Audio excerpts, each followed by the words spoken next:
Throughout history, freethinkers have outraged the religious with their wacky ideas about the virtues of free speech, reason, and of course, eating babies.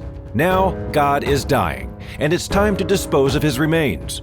From the pits of hell, Satan sends two puppets of the imperialist West and the Zionist Jews against God, Islam, and tiny kittens to bring you their propaganda and conspire for a new world order. This is Secular Jihadists for a Muslim Enlightenment with Ali Rizvi and Armin Navabi. Welcome everybody to another episode of Secular Jihadists for a Muslim Enlightenment. My name is Ali Rizvi, and as always with me is Armin Navabi. Armin, how are you? Hello. And so today we actually have the return of Andrew Seidel from the Freedom from Religion Foundation. And let me just say a few words about you, Andrew, and this is a very exciting time for you. I know Andrew is a constitutional and civil rights attorney with the Freedom from Religion Foundation, which is the largest advocacy group for atheists in the United States. And he has an explosive new book coming out. It's his first book. It's coming from Sterling Publishing. It's called The Founding Myth, Why Christian Nationalism is Un-American. And that's coming out on May 14th, right? So yeah, Tuesday. And so sorry if you're listening to this on audio as recording, it's probably already out. So go and pick up a copy right now. You're not going to regret it. I read it and it's absolutely brilliant, and it's very, very relevant to this time. So Andrew, how are you feeling? Book launch week. I'm excited, man. I'm ready for this to happen. It's been a long time in the making, and yeah, I'm excited and really happy to be on with you guys. Thanks for having me on again. The honor is all ours as always. So Andrew, you have been on with us before. So that's also another thing. It was a great episode, by the way. That was a great episode. Yeah. Fantastic episode. So we had a lot of fun then, and so it's really, really good to have you back. So first things first, right? Is America, everybody nowadays, especially, with the current administration, the current sort of political atmosphere. Before you mention that, I want to emphasize people to go. This is just a summary of the stuff that we're going to talk about, but if you really want to know, get into the details, make sure you go get this book. Okay, again, what's the title again? One more time. It's called The Founding Myth, Why Christian Nationalism is Un-American. Right, it's going to be released on Tuesday. Check it out.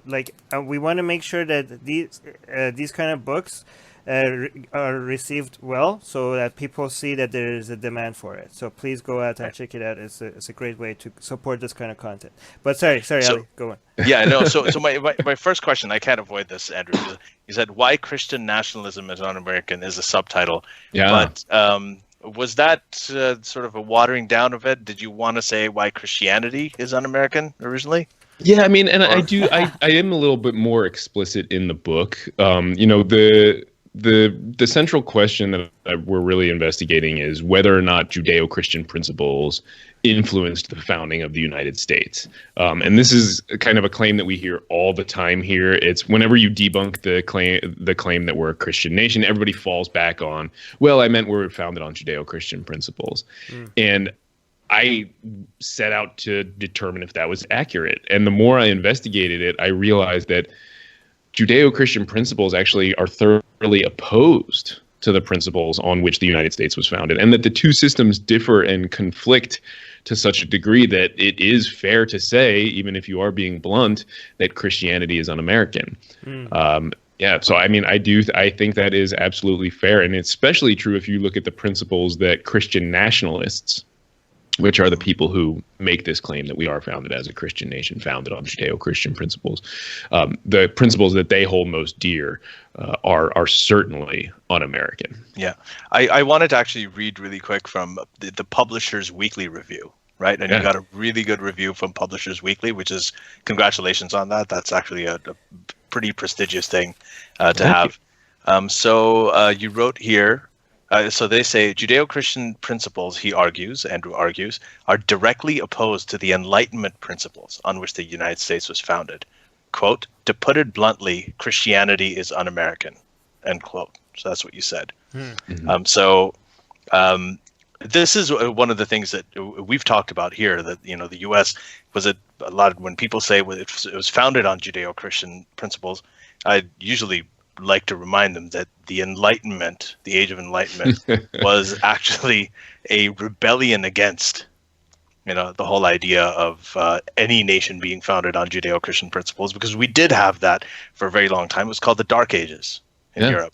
There was a time when religion ruled the world. It was called the Dark Ages. So witch burning and, the Inquisition, all of these things were like, this is what happens when you found something on the Judeo-Christian principle. So can I ask a question? I have a lot of questions, but I'm going to try to, pick the most important ones. But I've seen a lot of the arguments for why America is not a Christian nation, and I'm sure you're going to bring them up. But I've been looking for good arguments, like at least trying to steelman the other side. And I have been having a hard time to try to even figure out where the idea of America being a Christian nation comes from. Can you give us like I've seen their arguments, but they're really bad. Yes. I'll try to steelman them as much as possible, but can you try to steelman them and see what are the best, counterpoints to this? Why do even people say America is a Christian nation? I mean, they say it. They're not actually coming from a legitimate sort of historical or legal analysis. That's not what is motivating those statements, right? The goal is actually to redefine what it is to be an American. They want it to be that to be an American is to be a Christian. You can't be an American without being a Christian person. That is the goal. And you can see it in a lot of the policies that they're enacting. I mean, the immigration ban is a really kind of a great example of that. So I don't think, and this is part of the problem, I don't think they are coming from a place of intellectual honesty in a lot of their arguments, especially when you look at the history and when you look at the legal principles on which the nation was built. They are coming from a place of, it's an emotional argument that they are trying to make to their followers. And it really is this sort of in-group, out-group type thing that they're trying to argue. So I don't think they really have that many good arguments, which is one of the reasons I wrote the book. Go ahead. But the best one is basically the ones that admit that it was not founded on Christianity, but maybe that's something that we could hope for. But that's not the majority, right? Because the majority of the people think that it was founded. Like the majority of them are the people that think that the United States is a Christian country. It was founded based on Judeo-Christian values. With that intention, right? That's the majority view. I mean, and that's certainly what they argue. And right. And that is, that's the defining characteristic of a Christian nationalist. So, right. The subtitle of the book is why Christian nationalism is un-American. And Christian nationalism used to be this sort of like an impotent sideshow in American politics. Like it was the fringe conservative movement aligned with this fringe religious movement. And it's kind of slowly been gaining a little bit of prominence over the past few years. But really with the 2016 election, it all of a sudden just took center stage because Trump rode this wave of Christian nationalism and the lies and the myths that underlie that identity into the highest office in the land.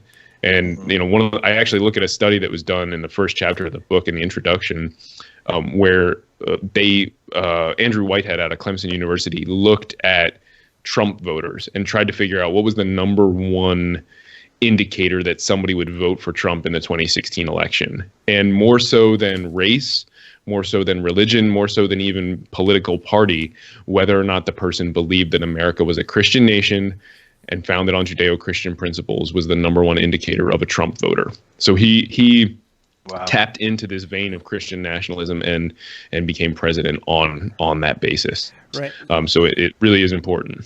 So so forgetting about the steelman, because that's the minority, the main arguments that I've seen, and Ali, jump in if you know any other arguments that people bring up, from the least popular one to the most popular one. The least popular ones is when they give examples of the president swears on the Bible, the Pledge of Allegiance has one nation under God, our money has in God we trust God on we it. trust. So that's just the examples that people give. But then a more popular one, a little bit more popular argument is that the founders have quotes that they show that they were that they believed in religion, even if even if they can't find quotes that show that they were Christian, they do have quotes that they show that they were religious and they believed in a God, not a like they say that when we say they're deistic, that's not true, because they show us quotes that they believed in a God that did intervene in our lives.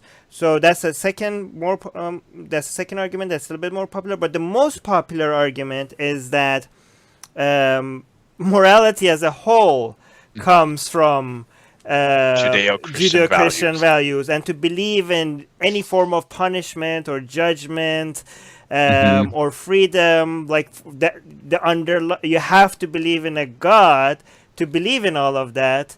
So the fact that United States has, believe in liberty, believe in justice, it must be founded on Judeo-Christian value, because without a God, none of that makes any sense. So that's the most popular argument I've seen. I know all of it is ridiculous, but is that your experience? I mean, yes, and I'm happy to say that I address every one of those arguments pretty conclusively and soundly, I think, in the book. Good.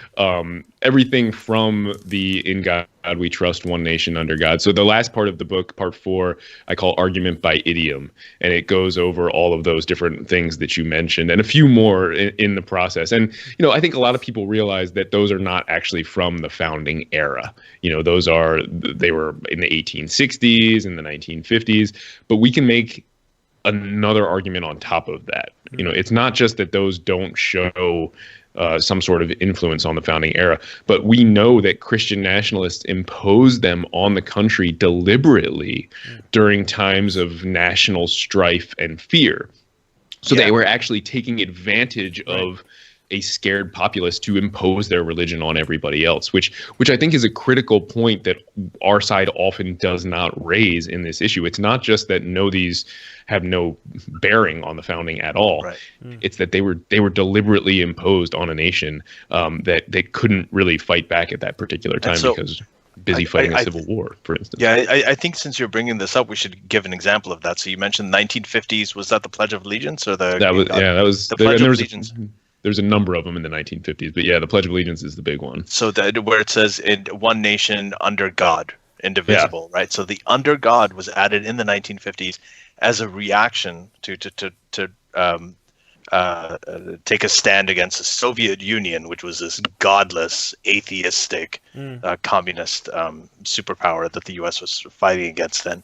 So that was one of the things that they took advantage of. So that's an example of one of the reasons that something like that was added. And it's a really good example, because one nation indivisible became one nation under God indivisible.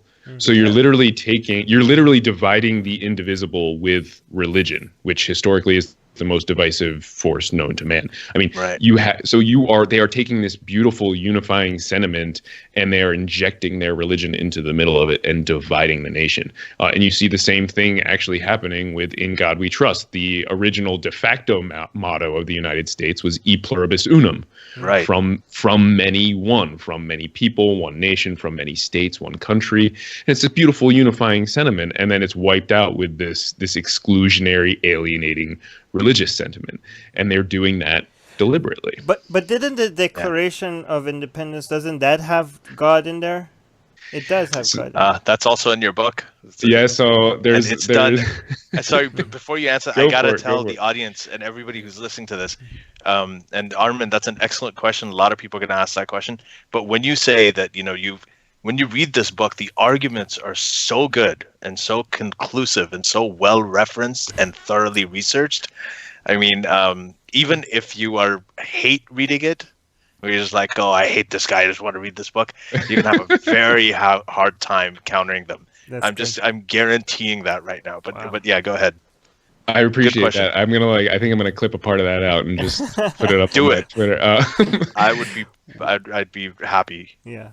But there are a few sort of lofty references in the Declaration of Independence, which was drafted in 1776 before the United States was actually a country. That it wasn't really creating our nation; it was declaring independence from Great Britain. And I actually go over I spend a lot of time on the Declaration of Independence, and I go over every one of the supposed references in there. I mean, the only reference to God explicitly is the laws of nature and of nature's God, which really, when you put it in context, doesn't sound anything like the Christian God, and none of them are explicitly Judeo-Christian at all, even though they could have been, right? They could have said the laws of Jesus, but they didn't. They said the laws of nature and of nature's God.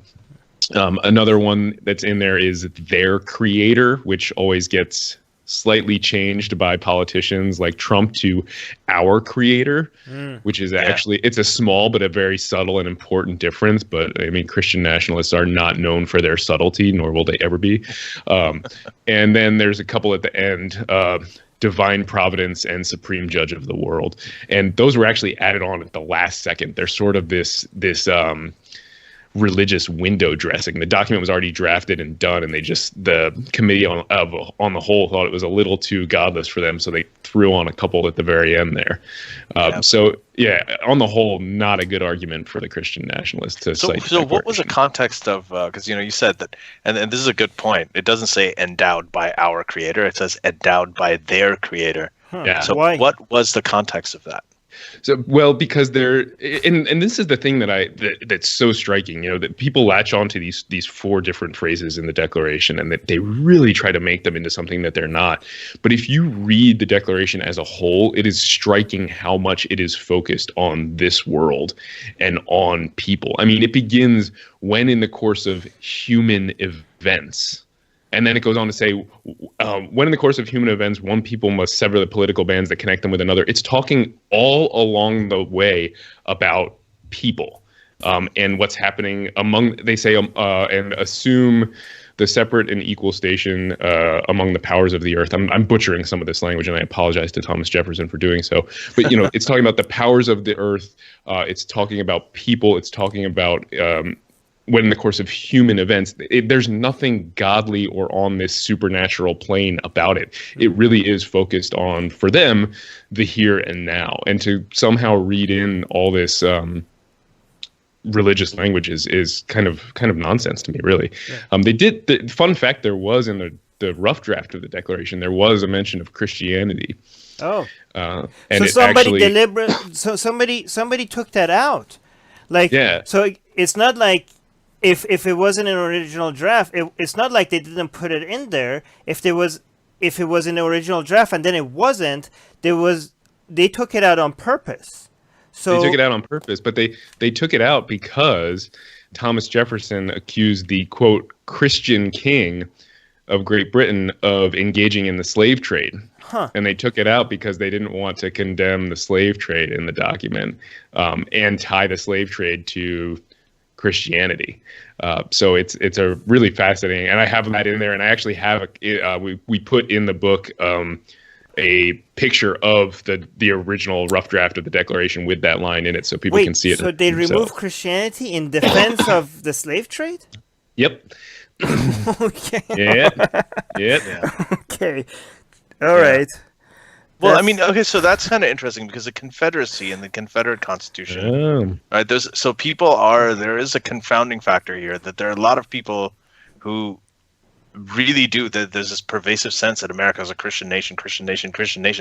A lot of that has to do with the Confederacy and the Confederate Constitution, doesn't it? And that was more legitimately a Christian nation. The Confederacy actually copied a lot of the original U.S. Constitution, but added a bunch of godly language into it. Right. The U.S. Constitution is notably godless. There's no mention of a deity. There's only one mention of religion in the original document, and that's to ban religious tests for public office. And then when they amended it again, it included two more mentions of religion, again, to keep religion out of government and government out of religion. So it's this notably godless document, and the Confederacy, when they rebelled and drafted their own, they quote unquote fixed that in their minds. And this kind of ties it back to actually the first question you asked, Armin, which is, if you're steel manning the arguments for the other side, what are the best arguments they have that were founded on Judeo-Christian principles? And their best arguments actually are the influence of Judeo-Christianity on this country's treatment of Black people and women. on justifying the slave trade and on justifying the subjugation of women. So all the shitty parts of the history. Yep. Yeah. And I I'd mean, like they to don't- note here that Peter Boghossian on Twitter has just asked the same question. What's the best argument you've heard against your position? Right. And how did you respond?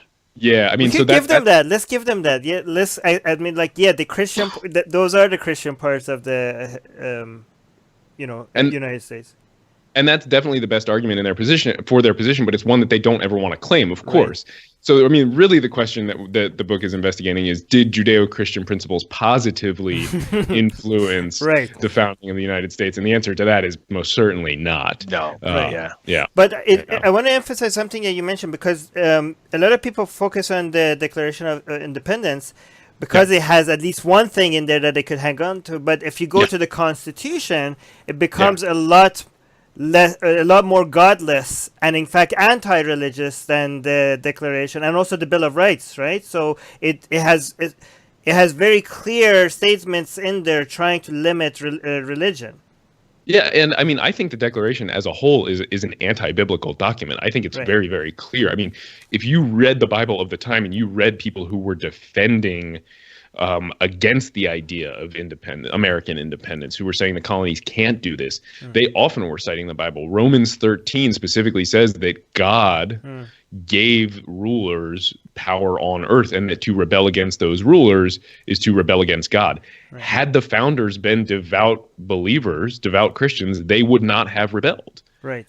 And so to me, there's a fundamental conflict between the ethos of the Declaration and that which you see in the Bible as well. I think it is fair to call it an anti-biblical document. So, but the Constitution, okay, so the two important parts of the Constitution, in the Constitution it says there's no religious test, right? For anybody. Yeah, that's Article 6, Section 3. Right, and then also in the Bill of Rights, they have the no laws respecting the establishment of any religion. Those are the key two examples that we use for our side, right? Yeah. Oh, yeah. Article 6 and then the First Amendment. Correct. Perfect. But here's the thing, though. When people mention that the United States is a Christian country, there's different things that different people mean different things when they say that. Some people mean it when they say legally it's a Christian country, right? Some people mean like not legally as secular, but our morals and culture of the United States people is a Christian nation in that sense.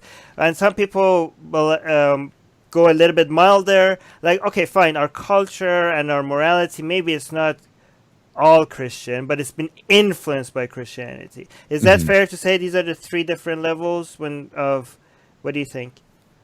And I mean, I think it's probably more, there's a pretty broad spectrum that people address on those kind of, and those are probably 3 points along that spectrum for sure. And I do try to go to pains to point out in the introduction of the book, not only what I'm arguing, but also what I'm not arguing, right? And I'm not arguing that Christianity hasn't had any influence on our culture. Right. I mean, or that people in this country are not Christian. But to me, those are dodges on the argument when the real central argument is challenged. That's when people initially claim we are a Christian nation. None of them really mean. I just mean there are a lot of Christians here. Like that you're just making a demographic statement, and if that were what you were trying to say, you would say there are a lot of Christians in this country. But that's not really what they're getting after. They fall back on that when challenged, just like they fall back on the idea that we're founded on Judeo-Christian principles.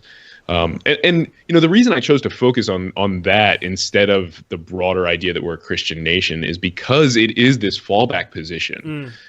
And nobody ever challenges them on that fallback position. So you'll say, well, no, of course we're not a Christian nation. And you'll maybe say, look at the Constitution. It's a completely godless document. Or you'll cite the Treaty of Tripoli, which says the United States is not in any sense founded on the Christian religion. Right. And then they'll fall back and say, no, I didn't mean that. I meant we're founded on Judeo-Christian principles. And it's this nebulous term that everybody's like, I don't really know what that means. And so it kind of just gets ignored and passed over, and it's become more and more popular. And we need to address it. And because these lies are now driving public policy. I mean, I already mentioned immigration policy, but we're seeing it in education, civil rights, women's rights, minority rights, LGBTQ rights, foreign policy. Judges are actually deciding cases based on these lies and myths. So it's not just culture war issues. Right. I mean, it's critical. So they basically try to sneak in by saying like, no, we just mean influenced by, but they actually, what they really want is to make the argument that it's legally a Christian country, right? But the thing is that even the people that say it's just influenced by Christianity, and that's why we call it a Christian nation. Well, I mean, this is something that Rationality Rules pointed out, so I have to give credit to him. But in that sense, then we should mention that it's many things. More than Christian country. It's an Enlightenment country, right? Absolutely. Because it's influenced by Enlightenment values more than it has been by Christianity. Absolutely. And if we can show that Christian values and principles are opposed to those principles on what we were founded on, we can discount that influence entirely. Right. We can say, look, if these two are opposed, you can't say that this one influenced it because we settled on this thing that is totally different. Right. It doesn't make sense. And that's one of the reasons I really tried to hammer that in the book. Yeah, I saw something that Aaron Ra once had. I don't know if it's his own quote or not, but he said I'm paraphrasing it. He said the first commandment is in direct contradiction to the First Amendment. Yeah, right. Which I loved. So just to read that, the first commandment is "Thou shalt have no gods before me."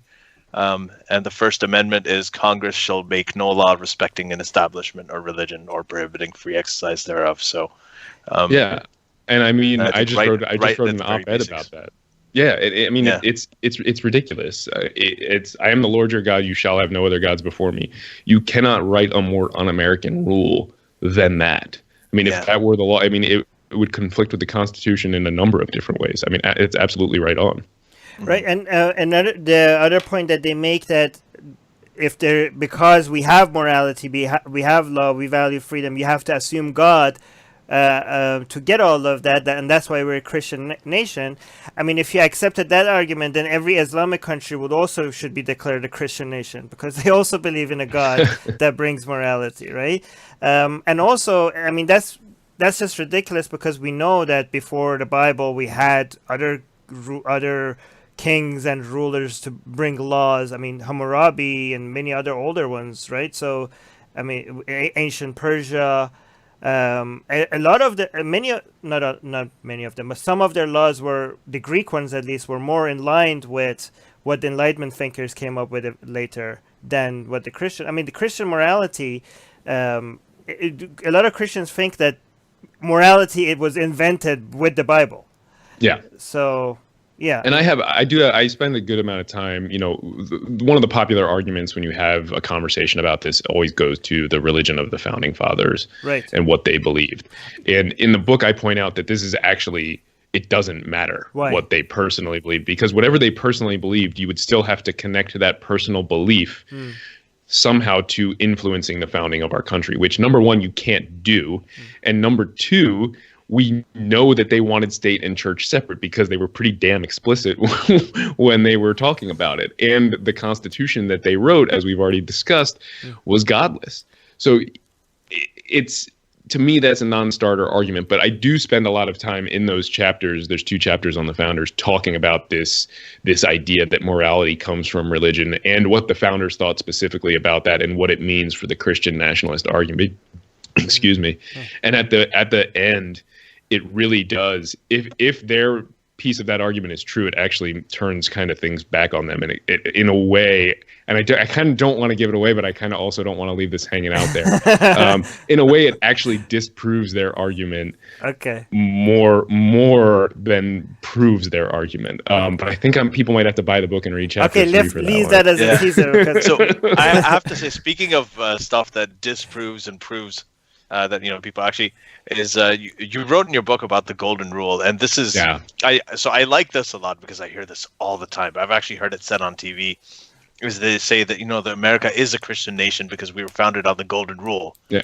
And the golden rule is not Christian. Yeah. It predates Christianity by It's in the Hammurabi, centuries. isn't it? Yeah, it's in the Hammurabi. Hammurabi, Confucius, it's Jewish. It's pretty much No, everybody's no. had it. Treat others. Eye for an eye, tooth for a tooth. That's in the Hammurabi. The oldest one I found was a reference to sort of, this is it's the reciprocity principle. It's pretty basic morality. It's not anything earth shattering. Was on it was in Egypt, and it's from 2000 BCE. So it's it's significantly farther along than Judeo-Christianity, farther back than Judeo-Christianity. It's actually based on Arab values. And Egypt wasn't Arab back then. I know that, it's a joke. No, but the point, I think the point from what we're getting at, and what I try to say in the book, is like, this is a universal human principle that every kid understands at a very early age. This is not Judeo-Christianity doesn't have a monopoly on the idea that you should treat other people the way that you would like to be treated. That's pretty basic. It's elemental to our humanity, right? And to allow Judeo-Christianity to claim that as its own is this religious arrogance run amok. And also, you kind of have to prove the first point that we just glossed over, which is the United States is founded on the Golden Rule. And I haven't really seen anybody make a convincing argument on that point. Right, I mean, it's a nice idea, but I haven't seen anybody really make a convincing argument on that point either. I give them that in the book because it doesn't matter, because the Golden Rule is not Judeo-Christian. Right. Yeah. But I also think... sorry, Armin. Let me just ask one question, since we're kind of on this, and also going back to the Declaration of Independence. Your third chapter is titled "Declaring Independence from Judeo-Christianity." So the whole idea is that when the U.S. did break away from the British, right, it wasn't just declaring independence from Britain, but all of those values, like those that were based on Judeo-Christianity. Like, okay, we're separating this, and so can you talk a little bit about that? Yeah, I mean, I think that's absolutely true. The King George was the defender of the faith. He was also the head of this Anglican church, and the founders had a lot of really great examples of what a Christian nation looked like. Not just from Europe, where some of their forefathers and some of them fled from, but also from in the United States itself. I mean, up in Massachusetts, the Puritans and the Pilgrims, they fled religious persecution, yes, but they didn't actually come to establish religious freedom the way we talk about it. They came to establish their own theocracies, and the founders could look back on that and say, that's a terrible, terrible idea. We need to avoid that at all costs. And that is part of what they were doing when they were making this Declaration of Independence, was severing not just from the old world politically, but from the political ideas of the old world as well. Right. So when we talk about the values that people think about, the values that are worth protecting or promoting, and is associated with Western countries and United States, the three, I think, and let me know if you want to add anything to this, but the three most popular ones are free speech, right? Freedom, anti-slavery, and equal opportunity, right? Women's rights, gay rights, and all that. So these are the values, I think, that people refer to say that these countries are superior to other countries because they have these values, right? And so, but none of these are because of Christianity. And the main reasons why Christians try to claim credit for it, because the Western countries where these ideas became popular were also Christian countries, right? And that's how they say, like, well, look, it happened in Christian countries. That's why it must be because of Christianity. But to counter that, one thing you have to mention is, Christianity was in these countries for a long time, and these values were not there, right? Like these countries were Christians for more than 1,000 years without having these values. Only when Enlightenment era came, these values became popular. So if it was because of Christianity, what took so long, right? Because it's an excellent question. Right. And another thing is that communism and Nazism also came from Christian countries. Communism came from Germany. Actually, they both came from Germany. But if we want to say that because they came from Christian countries, therefore they're Christian, then communism and Nazism will also become Christian, No, based on that logic. I mean, I think that's true, and there's other arguments that you can make too. For instance, I didn't delve too much into the book on this particular subject, but there are a lot of studies out there that show that in the colonies, well, in what would become the United States, that a very low percentage of the population was quote unquote churched, meaning that they were regular members of a particular religious congregation, something like between 10 and 15%, right. Which is really, really low. That's not a very religiously adhere. They don't go to church. I mean, to put it simply. And there was shortly after the founding, there's this time in United States history that's known as the Second Great Awakening, where this sort of Christian revival took over the country and everybody converted and became Christians. But for there to have been that Second Great Awakening, that means that everybody was asleep. I mean, that means that people weren't Christian in the first place. Otherwise, why would you have this? So even the basic idea that, well, this was a country full of Christians is flawed. Right. And also, I mean, all of these three main ideas, do you guys want to mention any other Enlightenment values? Because these are the main ones, I think. But all of these three... Well, I got one. What? I mean, so you know, if you look at the First Amendment, it says Congress shall make no law respecting an establishment of religion, right, or prohibiting the free exercise thereof, or abridging the freedom of speech or of the press or of the right of the people to peaceably assemble and petition their government for a redress of grievances. So it's like pretty compact, but it protects 6 different rights. Okay. It protects secular government, free exercise of religion, press, speech, the ability to assemble, and to petition your government. And if you kind of look at all of those, they really are meant to protect an even greater right. And this is the one unlimited right that we have as Americans. It is the right to think freely. And that's really what it was about. You can think freely. The government is not going to tell you have to believe in a particular God. You can speak on your thoughts freely. With it, there are a little bit of limits on that from time to time. You can write about your thoughts freely. You can assemble and get together and discuss your thoughts. You can even petition your government about the thoughts that you have. I mean, really, that is the central goal of the First Amendment, is to protect the freedom of thought, first and foremost. Right, and I mean, I don't know how many. I don't think if we want to go through them, we can. But I collected Bible verses in both the Old Testament and in the New Testament that goes against free speech. Yeah. That promotes so goes against freedom in general by promoting slavery, and is definitely against equal opportunity. It's anti-woman rights, right? So Look, you don't even have to go far. You don't have to go through the whole Bible. You can just go to the 10 Commandments. All of those problems are right there in the 10 Commandments itself, including punishing innocent children for the crimes, quote unquote, crimes of their parents. Right. So they're even worse than that. Just focus on those 10 Commandments, which are terrible. Right. But it's important to point to all of the ones in the New Testaments as well, because a lot of people think like, well, Old Testament, whatever. But the New Testament itself has specific verses against free speech, promoting slavery, and against equal opportunity. So all the things that we value that came out of the Enlightenment, the Bible doesn't even just hint against being against it, has specific verses that shows that the Bible stands against these values. I mean, I can't understand how anybody with a straight face could say these values comes from the Bible. Like, I don't even understand how this idea is so popular. Why is this idea? And it's also completely undercut by American history. And I do try to point this out in a couple of places in the book. So, I mean, if you look at the main arguments for segregation in the American South, when the country was trying to desegregate, the main arguments for it were religious, and they were rooted in the Bible. And you have these preachers writing tracts and giving sermons about Jesus, the master segregationist, was the title of one of them.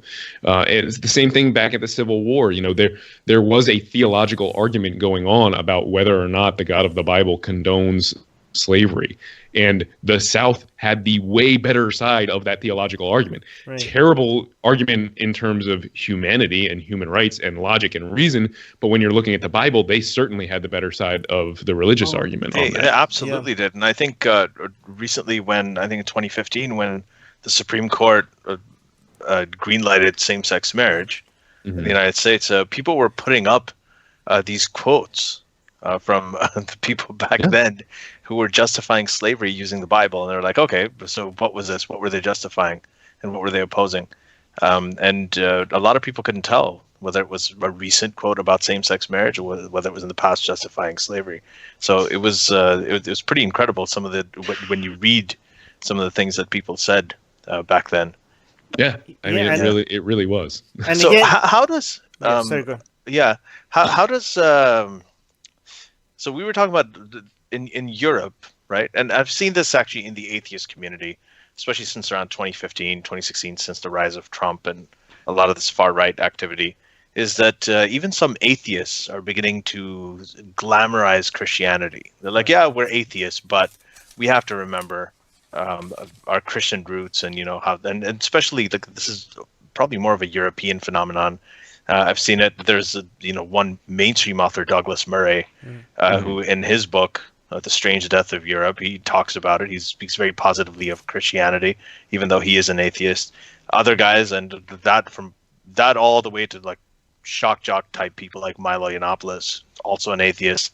No, I think he's Catholic. He's Catholic. He's not.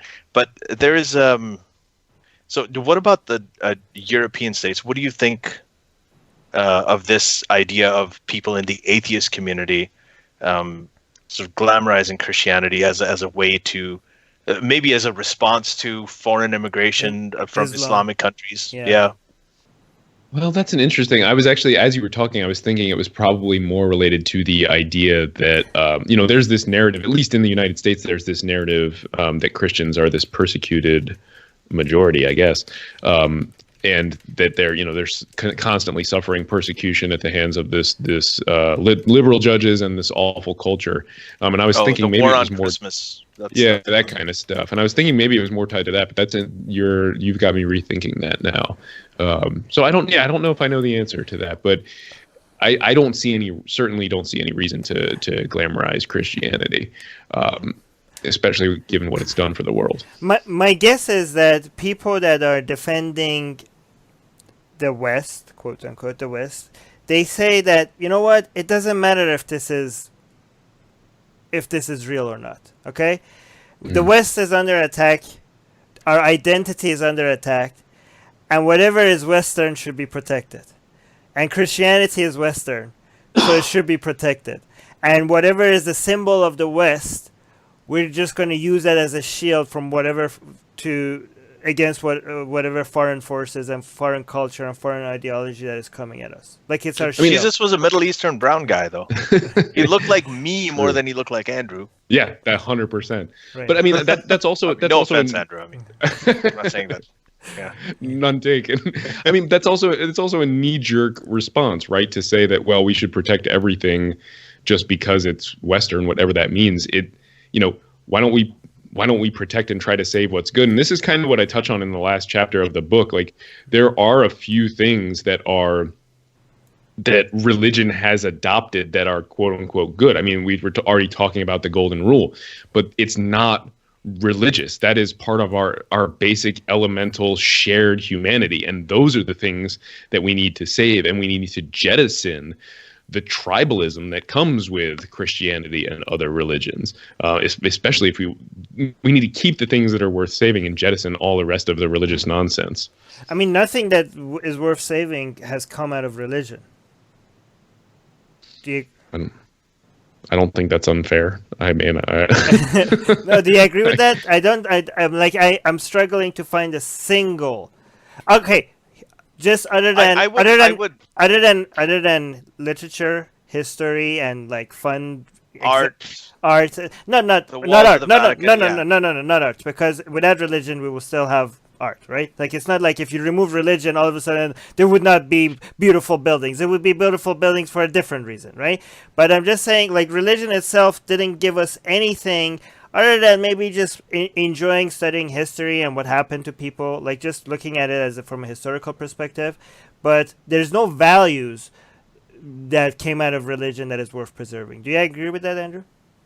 I think for the most part I do. I mean, I'm always reluctant. I'm a lawyer, so I'm always reluctant to agree wholly with sweeping statements. But but this is not a court, so no. I mean, I think for the most part that is right, and it's kind of what I was talking about. The few good things that religion has adopted aren't unique to religion or original to religion.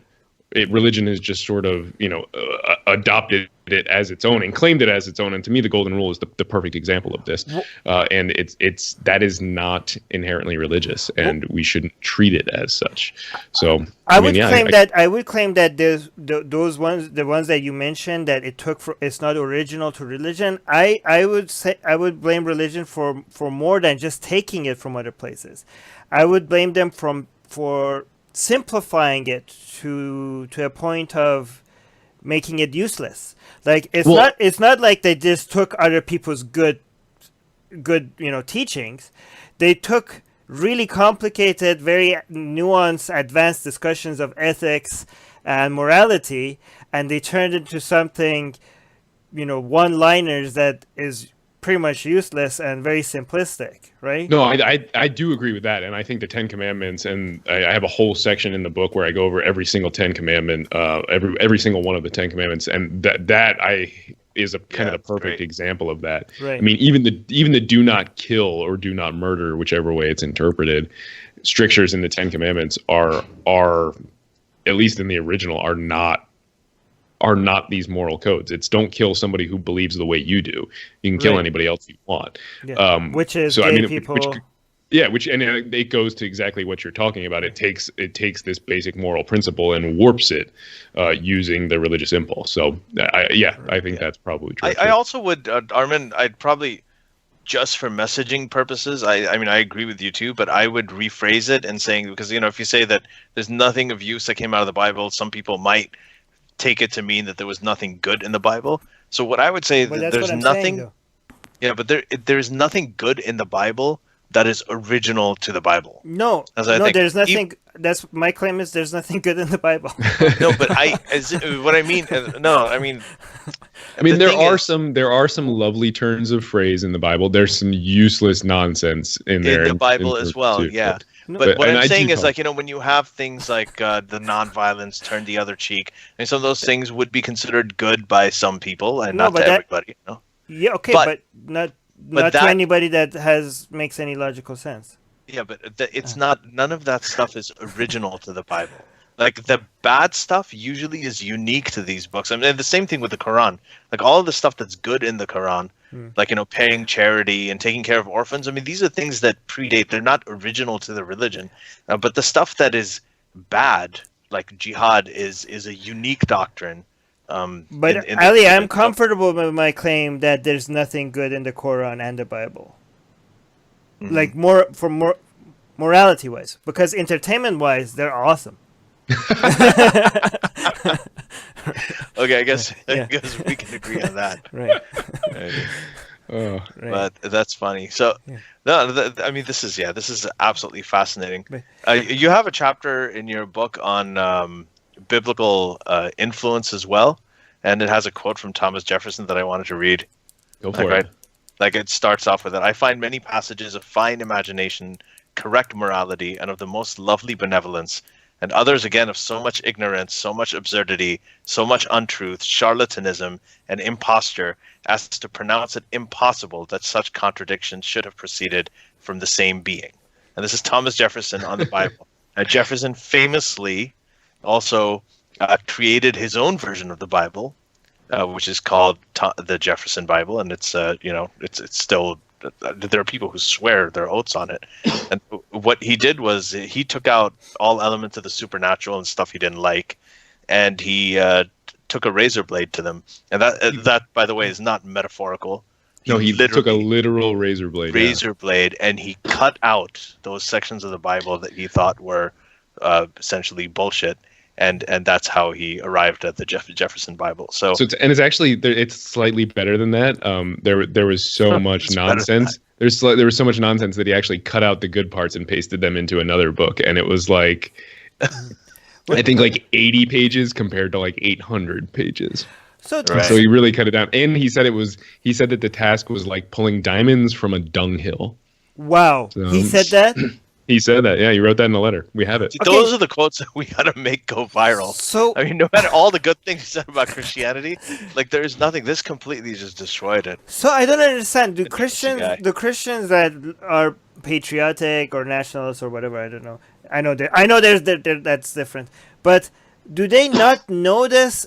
Like, are they what? How do they deal with this? That Jefferson, like one of their founding fathers, said something like cut the Bible because to like if we did this today, people are like call us hateful and like barbaric, and their founding father did that. And how like do they, like when you mention this story, are Well, they the author of the Declaration of Independence did that. yeah? So Yeah. how do they Not deal just with any this? founding father. So are you asking how a religious believer deals with inherent contradictions in their belief system?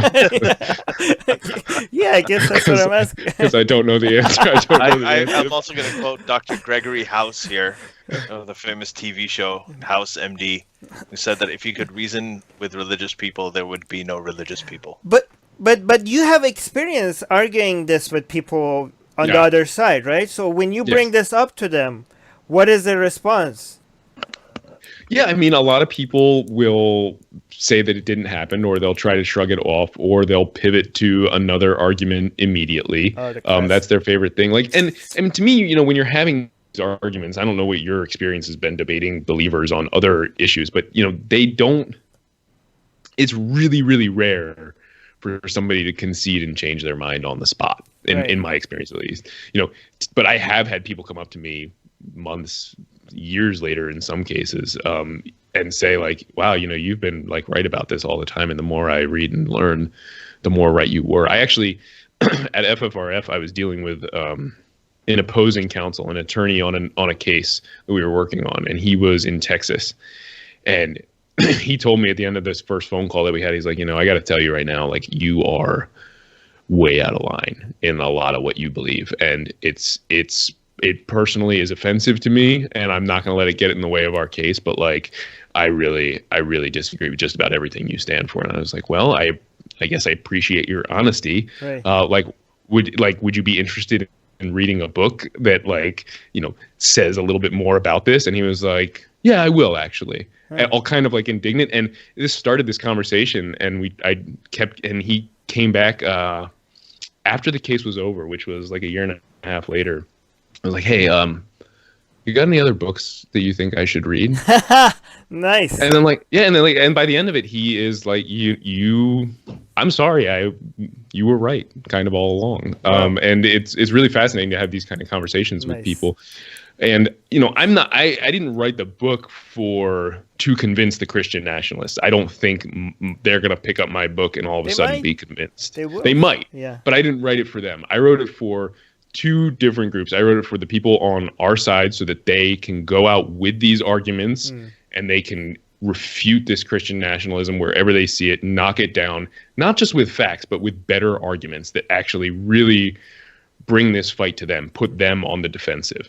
That's number one. And then the second is for that huge chunk of people in the middle who are starting to wake up and realize that Christian nationalism is a threat, but don't really know that much about it. And this should also help convince them, one, that it's a massive threat, and two, what they can do about it. So that's who I was writing for. I mean, if I can convince a bunch of the Christian nationalists along the way, that'd be awesome. Right. Yeah. So what's your tactic when they start throwing quotes? Because I also collected a whole bunch of quotes, which I'm not going to go over, from the founding fathers, because we, from the atheist community, we always get in the memes, on Facebook posts, on Twitters, we see the quotes that suggest they were anti-Christian, right? But then when you go to follow other circles, like Christian circles, then you start noticing the same people with quotes that might suggest that they're actually a bit religious. So when they throw those quotes at you, how your response is like, it doesn't really, their personal belief, it doesn't matter. The way what they put on government documents as a way to govern the country, that's how we decide what's United States was founded on, not the founding fathers' personal beliefs. Is that the standard response? Yeah, I mean, I think that's pretty much it. Usually that's great. It doesn't matter, and here's why. But you also have to look. I mean, there are just tons and tons of fake, doctored, completely made up quotes out there, especially on the Christian nationalist side of things. I mean, probably on our side as well, though. There are a few on our side. There's one that's really popular. I would have to go back and find it. I don't recall it off the top of my head, but there are certainly a few quotes that are floating around on our side. One of them once, like 10 years ago, even made it up on a billboard. And that was pretty embarrassing for that group, not the group I work for. Anyway, you can also have a lot of fun undermining that. So Hobby Lobby, which is this huge company that just imports cheap crap from China and sells it at huge markups to American consumers, and also believes they are a Christian ministry, runs an ad every 4th of July where they have all these different quotes from the founding fathers. And I've spent a couple years debunking those. And if you go through them, it turns out, I mean, most of them are at the very least very misleading and deliberately so, if not omitting words to change the meaning. Wow. So it's a pretty common tactic on the other side, but I found that it's best not to get pulled into a quote war.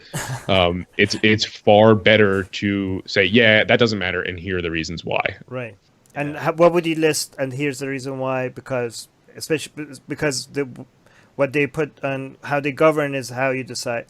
Because the founders drafted a godless constitution that separates state and church. Right. So whatever their personal beliefs were, and if they personally believed that there was a God and his name was Jesus, and they publicly chose to separate state and church, that shows even more that we should have a separation of state and church, because they were these. If the Christian nationalists are right, then the founders were these devout Christians. Right. And they chose to separate state and church anyway. That's an even more powerful argument in our favor. So either way, you win. So I know this argument is not very... Ali, you want to go first? No. Go ahead. I wanted to ask you about something else, but I want to finish this. So Armin, go ahead.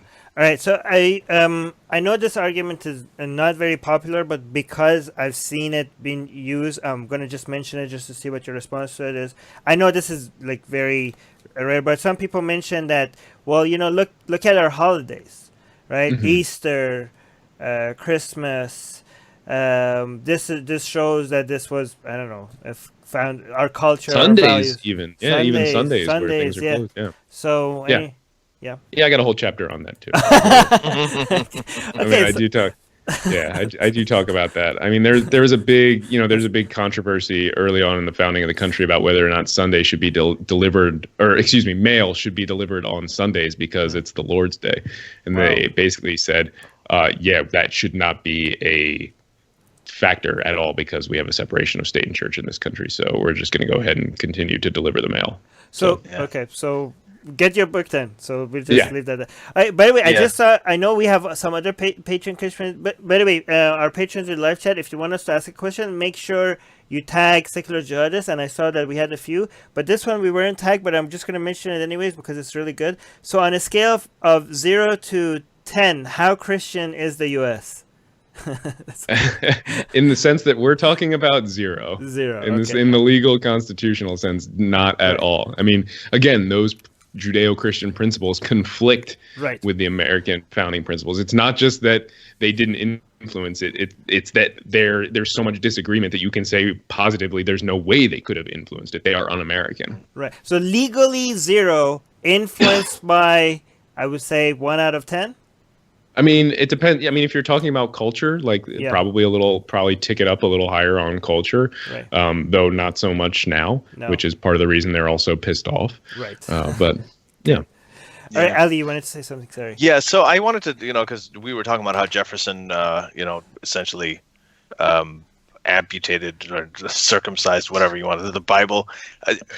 Benjamin Franklin, I don't think I saw this in your book, but tell me if you've heard of it. He wrote a dissertation, I think when he was very young, called A Dissertation on Liberty and Necessity, Pleasure and Pain. He published it in 1725, and he argued actually at great length. It was like a philosophical dissertation where that God, the idea of an omnipotent and a benevolent God, is in contradiction to notions of human free will and morality. And he basically concluded that Christianity, or the Christianity he was raised with, cannot logically be a moral way to live. So he totally separated it. And then he also said that man cannot be superior to animals, even because we're equal in God's eyes. And he talked about suffering. I mean, there are a lot of things he said, but it was an incredibly blasphemous and a very sort of anti-Christian dissertation. So I just wanted to know if you knew about that or if you were familiar with it. I remember coming across it briefly in researching the book. I didn't dive into it again because, I didn't want to focus on the personal religious beliefs of the founders. I make this analogy in the book where the point for the other side to be right, they would have to show not only that they were Christian, that's what they have to prove, number one, but then that their Christian beliefs influenced their ideas about the government to the degree that they put those ideas into practice. And it's like trying to show that the vegetable gardens the founders planted were Christian, or that the outhouses they built were Christian, right? If a person is religious, that religion does not claim ownership over every single idea that they generate. Of course, And that is what the other side is claiming here. And so it's something that I didn't want to dive too much. I do talk about Ben Franklin's religion. I talk about Thomas Jefferson's. I talk about George Washington's a little bit, because you can't avoid it in this this arena. Yeah, you refer to it as interesting and irrelevant. And I agree with that. I think that it is interesting, but that's good. I think it also would be powerful for people to know that this is a dissertation that Benjamin Franklin. I mean, these are people who are actually very actively thinking about these things. And there's Jefferson. There's actually a story about Abe Lincoln too. I don't know if it made it into the text of the book or if it ended up in a footnote or if the footnote got cut. I don't remember right now.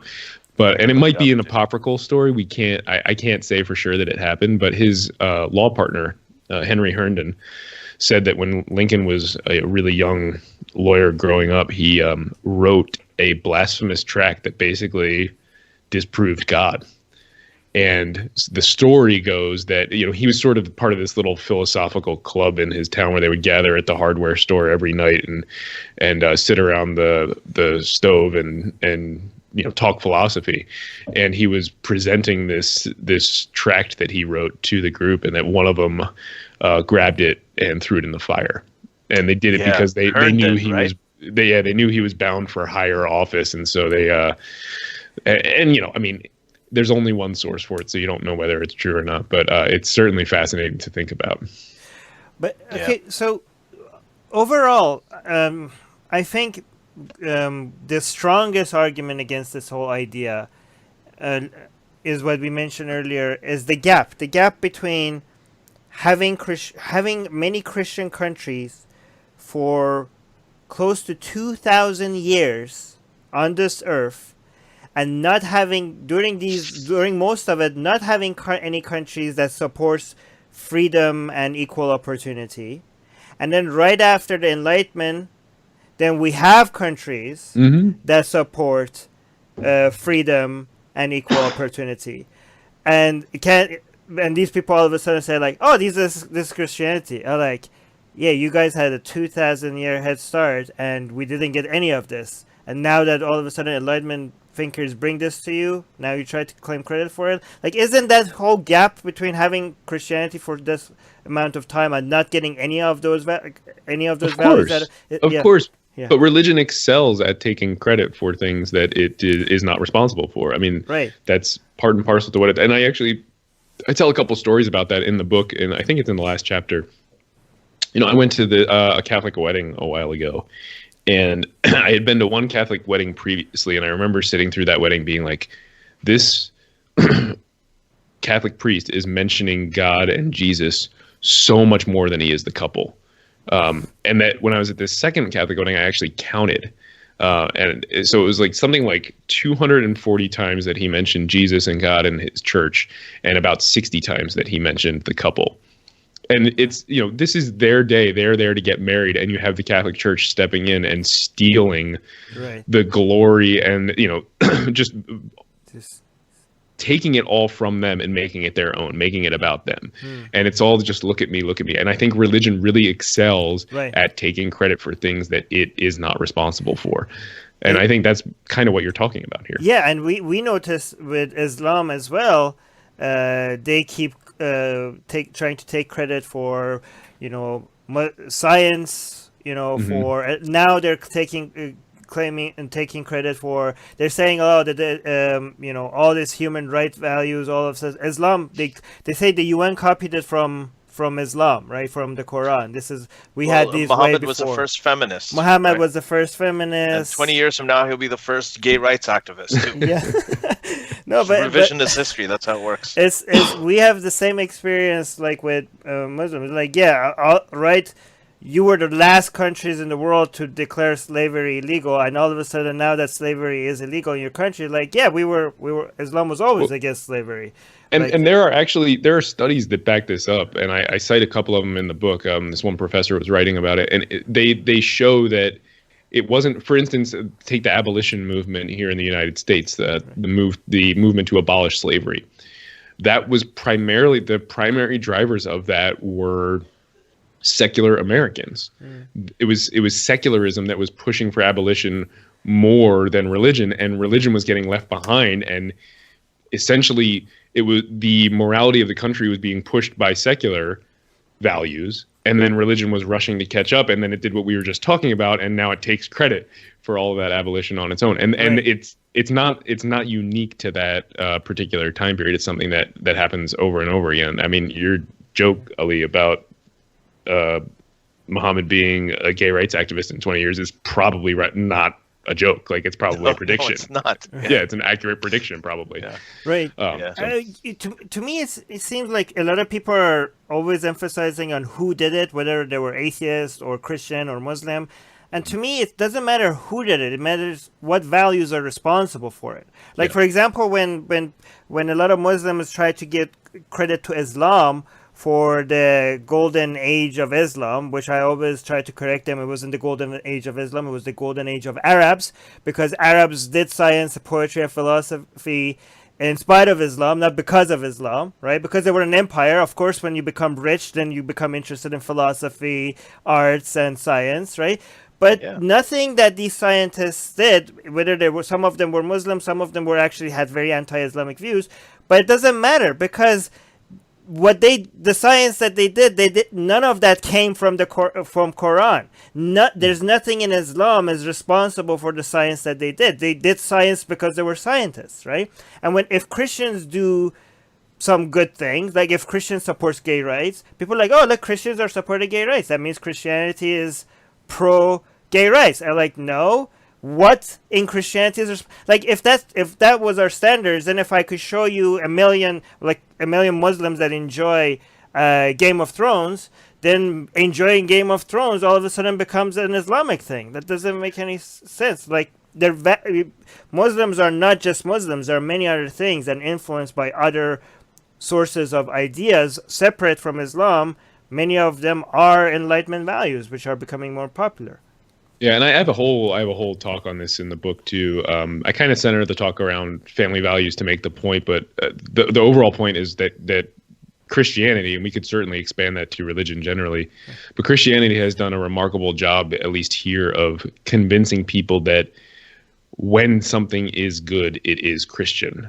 Like we say, well, that's not very Christian of somebody when they kick their gay kid out of their house, for instance. Yeah, that's like, very I'm Christian. A good Christian. But it is very Christian. It is very Christian. Yeah, that's exactly what Jesus would have done. Right. So, and I go to great pains to kind of tease that out and explain that and use the Bible to prove that point. Right. It is critical. So I wanted to also move on to just spend a few minutes talking about this, and then we can go to patron questions. There's a lot of this book is obviously politically very relevant right now. You've got the Democratic primaries going on in the U.S. You have the religious right that is continuing to support Trump. His base is pretty much is about 42%. It doesn't really budge from that too much. And so two things I wanted to talk about. One is a history of when did Christianity become such a huge part of U.S. politics? Was it in response to the Soviet Union? Was it when Jimmy Carter? I know Jimmy Carter came in and he used to talk about being a Christian. That's back when Democrats used to kind of also. I mean, it's not just the Republicans who did it; the Democrats did it too. Now you're seeing a candidate like Pete Buttigieg, who I really like. Pretty much everything he says, and he's a good example of how his views are interesting but completely irrelevant, because he doesn't seem like he's going to he would govern on the basis of his beliefs at all.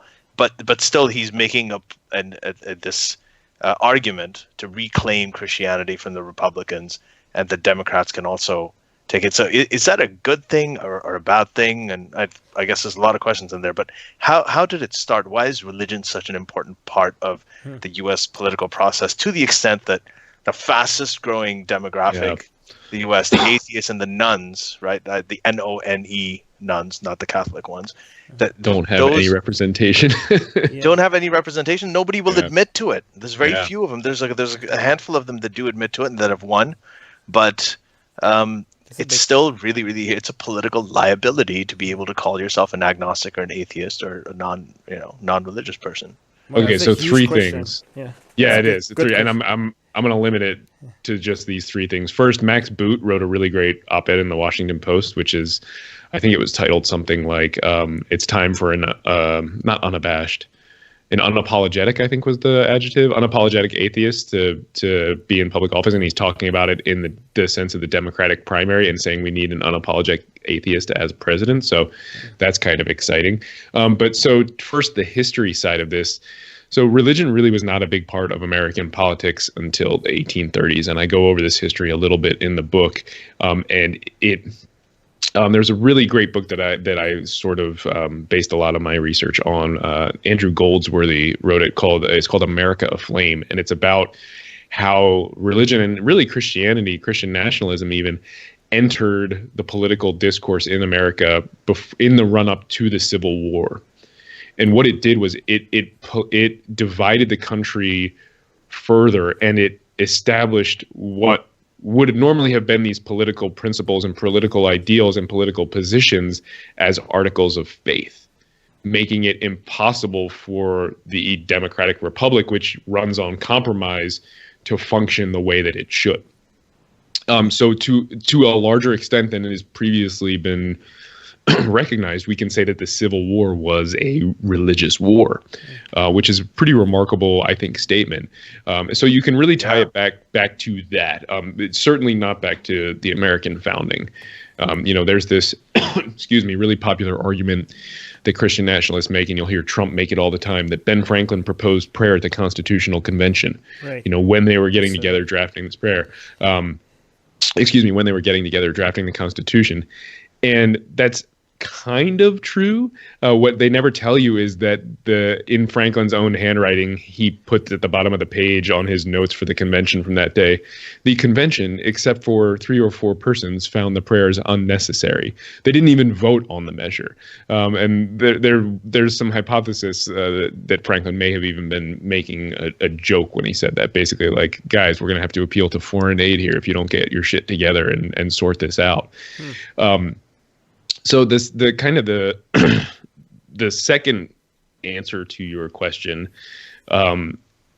is I don't think it's a good thing. I don't think religion in politics is a good thing. I think our government and religion are separate, and they should be, and I fight for that every day. But whether or not religion and politics are separate is a slightly different issue.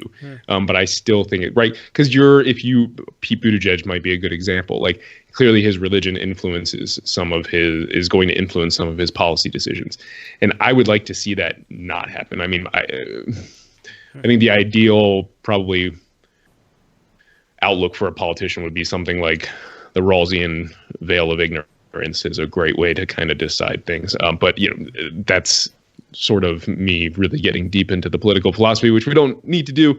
I think overall there's way too much religion in politics in the United States. And there's actually a really interesting kind of economic point here that both James Madison and Adam Smith, The Wealth of Nations, which was published the same year America declared independence, they both kind of essentially say that in a country that that disestablishes church, you will actually have more religious people because there's this wild marketplace of religious people fighting for adherence, right? You can't just be a clergy who expect the way the church, the Anglican Church was, where they expect to get taxpayer money, and they expect people to come to the church every year or every weekend because they are the only game in town. Yeah, performance doesn't matter.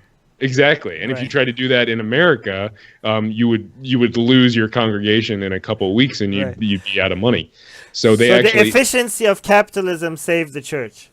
Kind of, yeah, and it's sort of, it's the idea that having a disestablished church actually makes people more religious is sort of counterintuitive, but it also, when you think it through, it kind of actually makes more sense, unfortunately. Right. Yeah, the Buttigieg thing is, and this is the problem. Like, I really like him, but what he is doing is, we were talking about earlier, that God created me as a gay man, or for his pro-choice piece. And we had David Silverman here on the podcast like a long time ago, and he said one of the things he said is like, nobody really has a God who disagrees with him. Yeah. If you like guns, you're gonna say Jesus loved guns. If you believe in pro-choice, you'll be like, well, Jesus was pro-choice. Well, Muhammad believed. Muhammad, like, I don't want to beat my wife, but God says so. Maybe Muhammad. Yeah, is an exception. I don't know if he ever said that. No, I doubt it. Maybe he just blames it on God. Maybe that's what he wanted, but he just gives it. Yeah. You could, but I mean, I think that that might be even more dangerous to go around and say that, okay, these are all the liberal secular values I have, and I have them because I'm a Christian. Yeah. Right. So that adds to the whole myth that, well, and you're turning it into a religious fight. You're turning it into, okay, well, what does the Bible actually say on the issue? What does the Bible say about homosexuality? And that is not a fight that liberals are going to win ever. No. So there's no way. It's like the sort of the moderate Islamic apologists who go up against the fundamentalists, and the fundamentalists just quote right from the Quran and the Hadith, whereas the apologists are quoting like professors from Al Azhar University, and like ISIS isn't quoting professors from the University of Toronto or some university in Berlin. I mean, they're quoting the Quran and Hadith. I mean, that's the thing with Christian fundamentalists as well. Wait, right? so is your, just to clarify what you just said earlier, do you think like when a politician says, my policy decision is personally influenced by my political decisions is influenced by my Christian values, do you think that should be illegal? What do you think? I don't necessarily think that violates the separation of state and church. It depends on it would depend more on how they put it into practice. Would be this. Can you give an example of one example where it would be okay, and one example that would be crossing the line? Yeah. So let's take the example of Bible class in public schools. These are in the news a lot now because there's a group called Project Blitz that's been pushing for Bible classes in the public schools. So let's say that you are on a school board in some place and you're considering one of these classes. If you are a Christian and believe devoutly that Jesus is the answer and you want everybody to come to Jesus, and you incorporate that into your Bible class. Let's step back and say that courts in the United States have said that generally classes about religion are okay.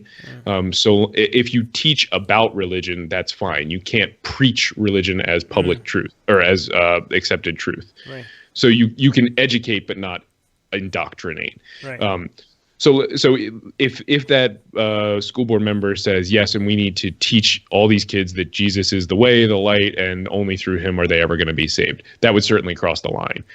If they said, I believe this and I think it's important for everybody to know this, but also it's important for them to know what else is out there, and we're going to have a fair class that complies with the law, then you're kind of in a different territory.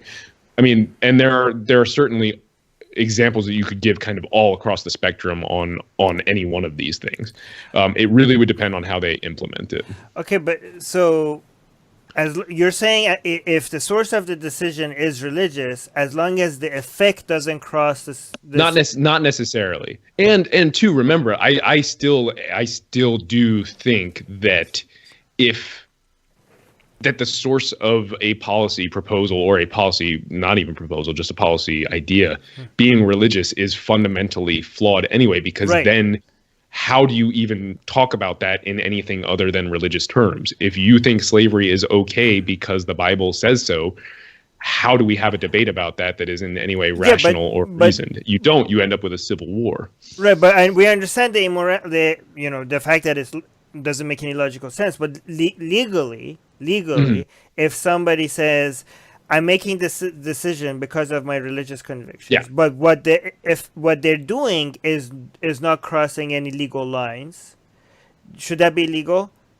Yeah. So it gets into how deep do you guys want to get into the weeds on U.S. constitutional law? Okay.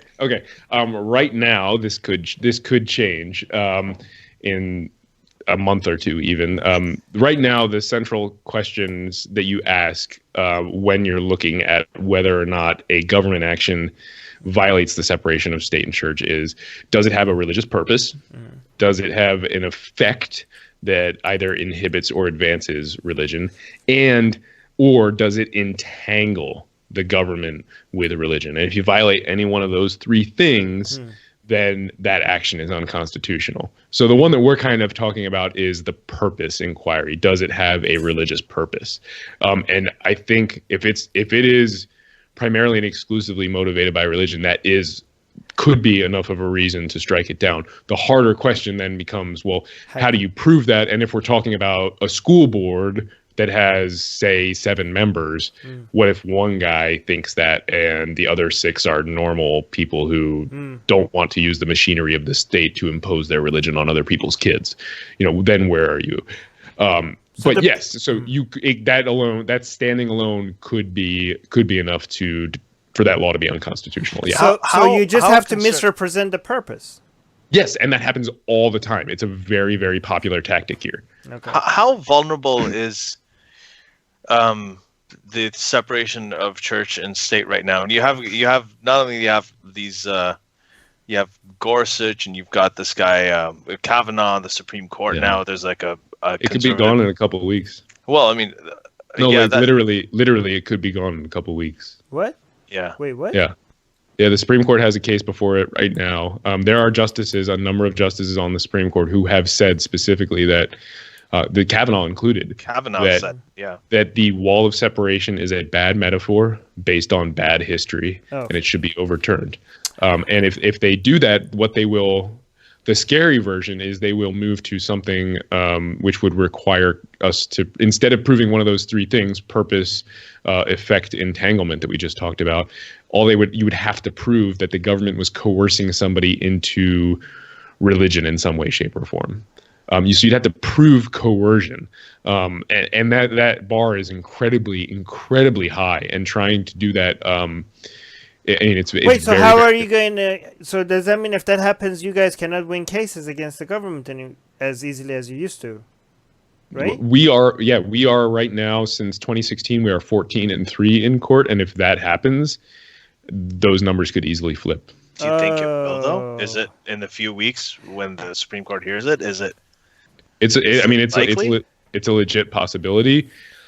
I don't know how likely it is. I'm a little doom and gloom on that front right now. Right. We'll certainly. That's terrifying. We would never stop fighting. Okay. And I think, but this court has proven very, very hostile. There's sort of this. I won't call it conventional wisdom. There's sort of this idea floating around out there that since Kavanaugh was confirmed to the court, and for everybody who doesn't remember, this is the guy who was accused of assaulting this woman, and it was this massive show before the Senate. She testified. He lost it and talked about beer the whole time. And, he's crying like a little bitch. It was unreal. No, that's not fair. Yeah. Okay. No, it's totally fair. We're not talking about being fair. Anyway, go on. Right. But he was. No. The rest, like he's asshole for other reasons. But go on. Well, Yeah, so he was crying like a little. I mean, the Supreme Court suffered. It lost. I don't think it had that much moral authority to begin with, but it took a serious blow to its moral authority. So there's this idea floating around that they're not going to do anything really controversial for a while until their reputation recovers. I think that's nonsense, and I think that that logic flips when you're talking about religion, because this court is so far out there on these issues. They are Christian nationalists, a few of them, right, that they will see striking down separation of state and church as not controversial, as righting this deep wrong that's existed for a long time. Why is there? Because this is what the problem is, and this is, we talk about the left and the issues of the left because I'm from the left. I'm a liberal. So this is one thing that frustrates me, is that most people who go to law school, right, in the United States are not conservatives, but the conservatives are very good at finding the conservative voices there, clapping them up. And it's not just the Supreme Court. I mean, there have been an incredible amount of conservative appointments to courts, like while Trump has been doing distracting everybody with his Twitter circus, right? Behind the scenes. The Republican majority Congress and the Senate have been confirming judges across the land that are a threat to the separation of church and state. And this is why our side was so wrong to make fun of Christians for voting for Trump, because our side kept making fun of Christians, like, how could you vote for Trump? This guy doesn't represent anything you believe in.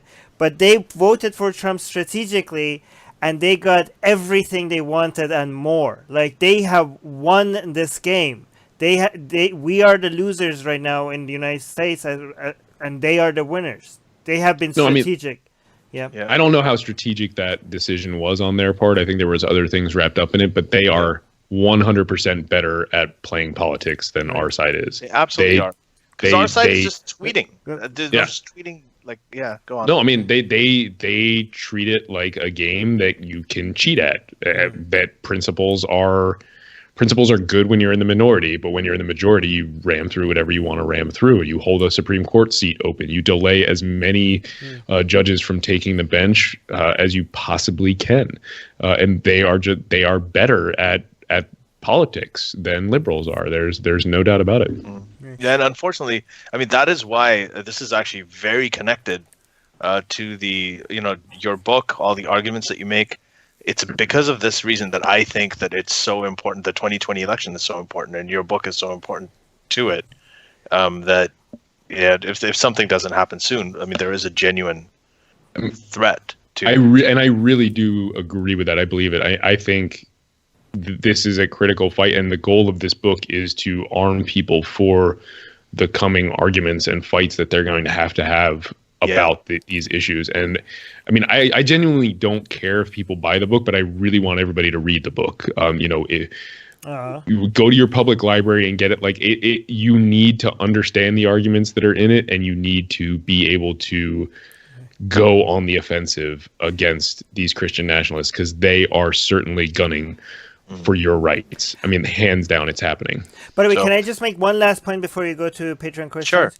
Sure. I do think that this loss in the United States, people think it's just U.S. politics, but this is going to have, this has already had a huge global effect. And if you lose more, it will continue to be a loss for other secular activists on a global scale. And just to give you an example, I follow a lot of Iranian secularists, and I follow what they say on Twitter and on social media in Persian. And a lot of secularists, they try to use other secular countries and the results they have as a role model, as a way to make their arguments in Islamic countries, to show, like, look how this is how it's done here. And when secularism loses in countries like United States, the anti-secularists in these non-secular countries use that as a point against the secularists. Like, look at your they call it your masters in the United States. Look at how much, they have prayers in Congress.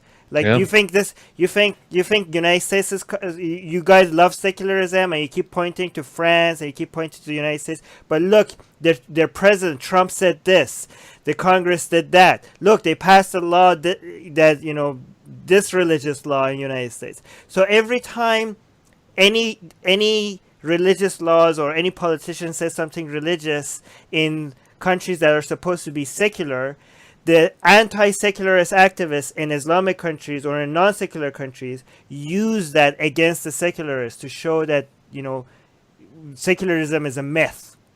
So Doesn't surprise me. yeah, I'm just saying, these are countries where secularism is supposed to win. It's supposed to provide hope and a goal and a roadmap to the countries that don't have secularism.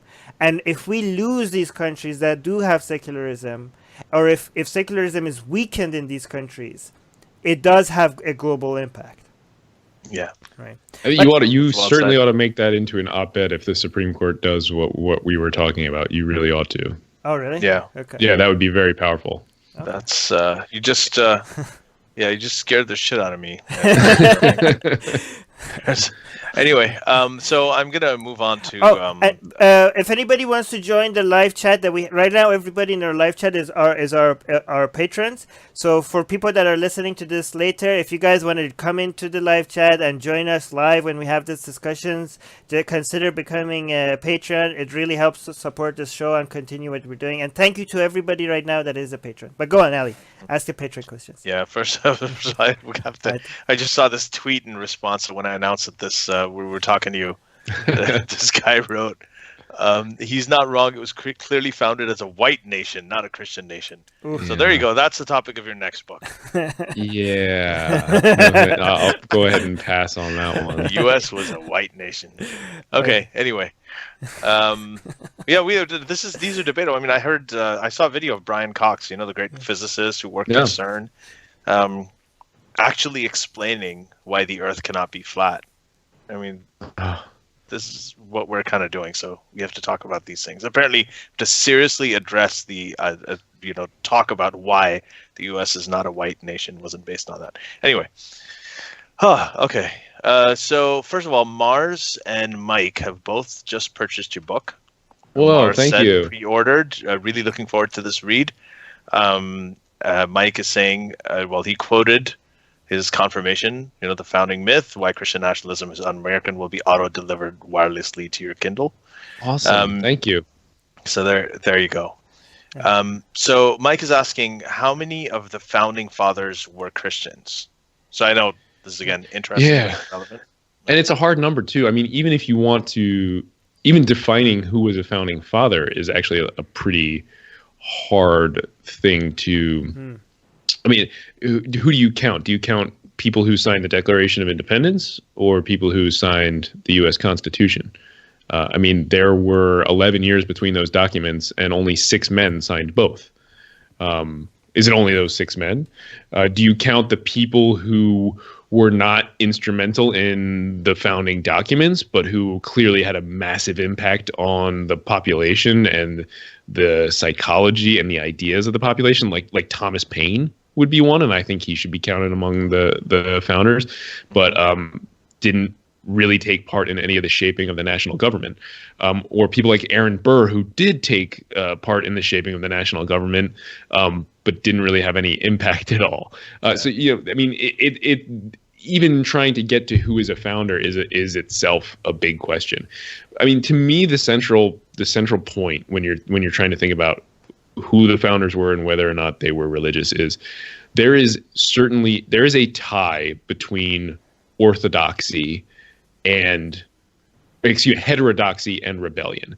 People who are Orthodox believers do not rebel against their king and fight back. It's not something that happens. And there's a lot of data to back this up. You have to be an unorthodox thinker in more ways than one to be somebody who would even consider revolting and fighting a war for independence against King George III.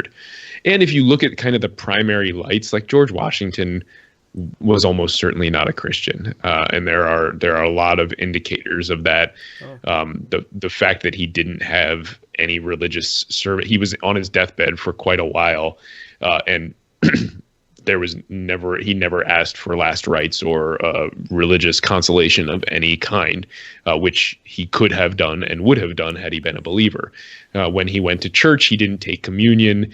He didn't reference Jesus in any of his personal letters. He did talk about, the guiding hand of providence and things like that from time to time, but often it seemed to be in more poetic terms. Jefferson, I think it's pretty, he himself said that he was a Christian in the sense that he followed the pure morals of Jesus, but he's not what anybody would consider a Christian today. He took a razor to the Bible. Yeah. But then again, you have serious scholars who say he said he was a Christian, so he is. Yeah. So, well, I mean, his campaign at that point didn't want to paint him. In the 1800 campaign against him, and I actually wrote about this in my book as well. Yeah. The whole Jefferson thing is they called him a, quote, howling atheist. Mm-hmm. That was their argument against him. Now, of course, I think the same people, the descendants of those same people, would like to claim him as a Christian. So, I'm sure that's true. So, I mean, it just depends. I think by and large, there are a lot of indicators that they are certainly not the Jesus rose from the dead and saved us type of Christians that you think about today. I think we can say that the vast majority of them were with great confidence. But we do have to be, and I have a big disclaimer in the front of the book about this. Like, the founders were not united on anything for the most part, with the possible exception of the separation of state and church, which really most of them were on board for. Like, really, these guys disagreed on just about everything. We speak of them as the founding fathers because it's convenient and it's politically powerful to do so, but really they didn't get along on, I mean, you name it. And there were prominent people on both sides of almost every one of those issues. Well, that may have a lot to do with the fact that, like, as you said, free thought is the one sort of unifying value in the foundation of the U.S. So. Yeah, and certainly some of them didn't behave like Christians. One of my favorite founders is one of the least known, guy named Gouverneur Morris, who he actually wrote the final draft of the Constitution. He was the penman of the Constitution. He wrote the words "We the People," and he had sex with a married woman in a convent when he was in Paris, acting as our foreign minister. He lost a leg in a carriage accident. He was just this bon vivant that, like, you would not think of as a good Christian man. It's a pretty amazing character. I highlight him in the book because he's just a fun, interesting guy. Right. Yeah, and we should also mention that Jefferson was a slave owner who had, according to DNA, now seen in the late 1990s, I think 5 or 6 children with Sally Hemings, who was, when he was in his 40s, I think she was 14. So and then enslaved the kids too. I mean, and that's like a really hard thing to reconcile. How he could write these amazing passages about liberty and then turn around and just betray them in his personal life. But this is the great thing about not having prophets, right? Because we could look at people and be like, okay, that's what you did there is fucked up, but what you wrote here makes sense. What you wrote here makes sense, right? Yeah, so you can judge them according to the context of their time. No, right? We don't have to judge them at all. We could even the context for whatever time. We could be like, objectively, you were a dick. It was wrong, but what you wrote here is pretty good, right? Like, I don't have to celebrate you 100% like what you do with a prophet to be able infallibility. Like, they're not infallible, right? Yeah, exactly. Defending his exactly. I don't have to. Exactly. When I take a good message from an author or a thinker, that doesn't mean I'm endorsing them 100%, because that's a religious way of thinking about people. Yeah. Right. And guys, can we hang on for 1 second? I got to get a refill on water, or I'm going to start croaking. Yeah, do it. Hang on 1 second. No. Yeah. That's good. So I'm gonna. How many patron questions do we have? Yeah, collect all the. We have a few. We've got time. I think this is going to be fun. There's some fun ones. By everything is asking any idea.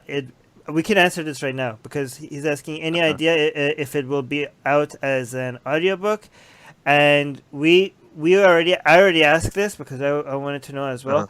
because I listen to audiobooks on double speed. I get a lot of books more. Oh no, I finish a lot more books this way than I used to, right? So I was very curious about that, and he said he doesn't know. It's up to his. They bought the rights to the audio. Oh no, it is coming down. It is coming out. Yeah, but he doesn't know we when. Don't know when. Yeah, we don't know when. That's the most. Yeah, but it will come out as an audiobook. Yeah, chances are it'll be fairly soon. I mean, I know that Tantor's doing his audiobook, which means that they're very, very quick. They did my audiobook too, so right. It'll be out. It's not going to be that long. Okay. But definitely get it, guys. I mean, like, so I'm gonna get it. I had the honor of having an advanced copy, and I was able to. I'm so jealous. I wrote a blurb as well. You came to the show a lot more prepared than I have because you got the book in advance, and I didn't. Well, because read it. You don't have the book. Yeah. I know, but I usually. But it's good. One of us was familiar with it, the other one wasn't. So anyway, Andrew's back. So I'm going to go on to the next question. Mars is saying it's stated that there were Christians against slavery during the Civil War. Mm-hmm. I think Michael Shermer stated that they were in the raw minority, though. Is there any truth to this? Yeah, I think that's reasonably accurate, and I do, and this is something that I talk about more in depth in the book. Wow. They certainly had the worst side of the theological argument, as we pointed out, and they were reacting primarily to secular values being put into practice. Religion was trying to catch up to those secular abolition movements. Right, but even right now we're saying the Christians that were against slavery, they were a minority. But even if they were the majority, it wouldn't make it Christian, right? Yeah, of course. Because what Christians do and what Christianity teaches are two separate things. Yes. Right. Okay. Yeah. Donald Trump. I know. There you go. Yeah. So here are probably my two favorite questions on this podcast ever. So John Camacho and Bogi Boglarovics, they're talking about the technical aspect of Jefferson taking a razor to the Bible. They're concerned about all the stuff that he cut out that was on the other side of the page. So John is asking, did he cut out stuff on the other side of the page? And Bogi is asking, was that a single side page Bible? And I think I know the answer to this. He basically cut out parts that he liked and or parts I don't know if it was liked or not. He had 8 Bibles. That's the answer. Oh, is that the real answer? The real answer is he had 8 Bibles. He had 2 in English, 2 in Greek, 2 in Latin, and I think 2 in French. Don't quote me on that last one. So he had 2 Bibles in each of 4 languages so that he could cut from, if he needed to get the side that he had already cut out, he could use the second Bible and do it. And then you're right, Ali, he pasted them into a separate book. And then there was translations, 4 separate translations of the Bible side by side that he created. And actually, I know we're like talking about my book, but one of the coolest books I own is the Smithsonian put out a book that is that, but it's pictures of Jefferson's. So it's like high res scans. They have an online article on it too. Yeah, and you can see, but you can get the book too, and they've had it at the Natural History Museum. I don't know if it's still there or not, but I go check it out whenever I'm in DC. It's really cool. He must have been very good at arts and crafts. That looks like that's a huge. I mean, this was the only way to do it. Like when they used to record, you couldn't just take how we edit podcasts now, like cutting a sound thing, just dragging it over to another thing. At that point, you literally had to cut the physical tape and then use tape to like glue it together so you wouldn't miss a beat when you're editing music and editing film. This is how quickly we forget. Yeah. Armin is actually, you're pretty young too. Someone actually mentioned that. They said that Andrew looks very young. This reminds me of kindergarten. Thanks. Like we just had to stick things together, make your shapes. Yeah, the glue stick. Yeah. Hey, listen, we were doing that. I'm old enough. I was doing that well into my 20s. You guys are kids. Yeah. So anyway, so moving on.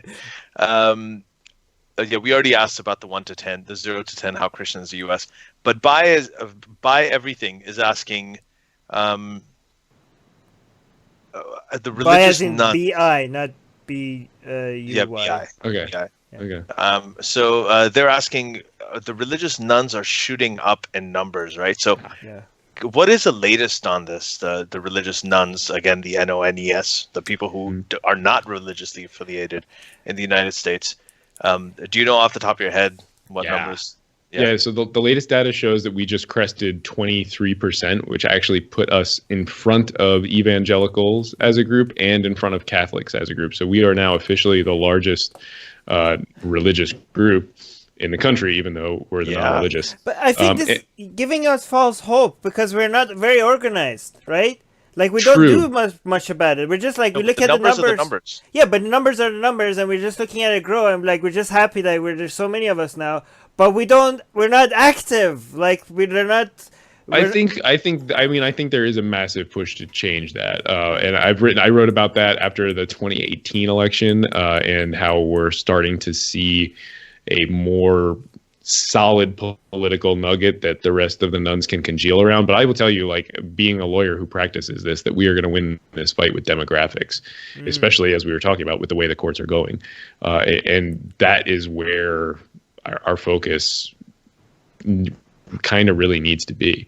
It's one of the reasons I wrote the book, because I want people to be able to go out, all the 23% of us to go out and fight back against these other 22%. Do you think it's useful to, in terms of language, to use terms like religiously unaffiliated or use terms like secular, or do you think atheist? Because the people who self-identify as atheists, we're talking about political organization here, Armin. Yeah. The people who identify as atheists is actually a much smaller percentage than the overall nuns. So it is, but it's still actually, and these numbers are from 2014 that I'm about to cite, but there are still more atheists and agnostics than there are Hindus, Jews, Buddhists, and Muslims and Jehovah's Witnesses combined. That's right.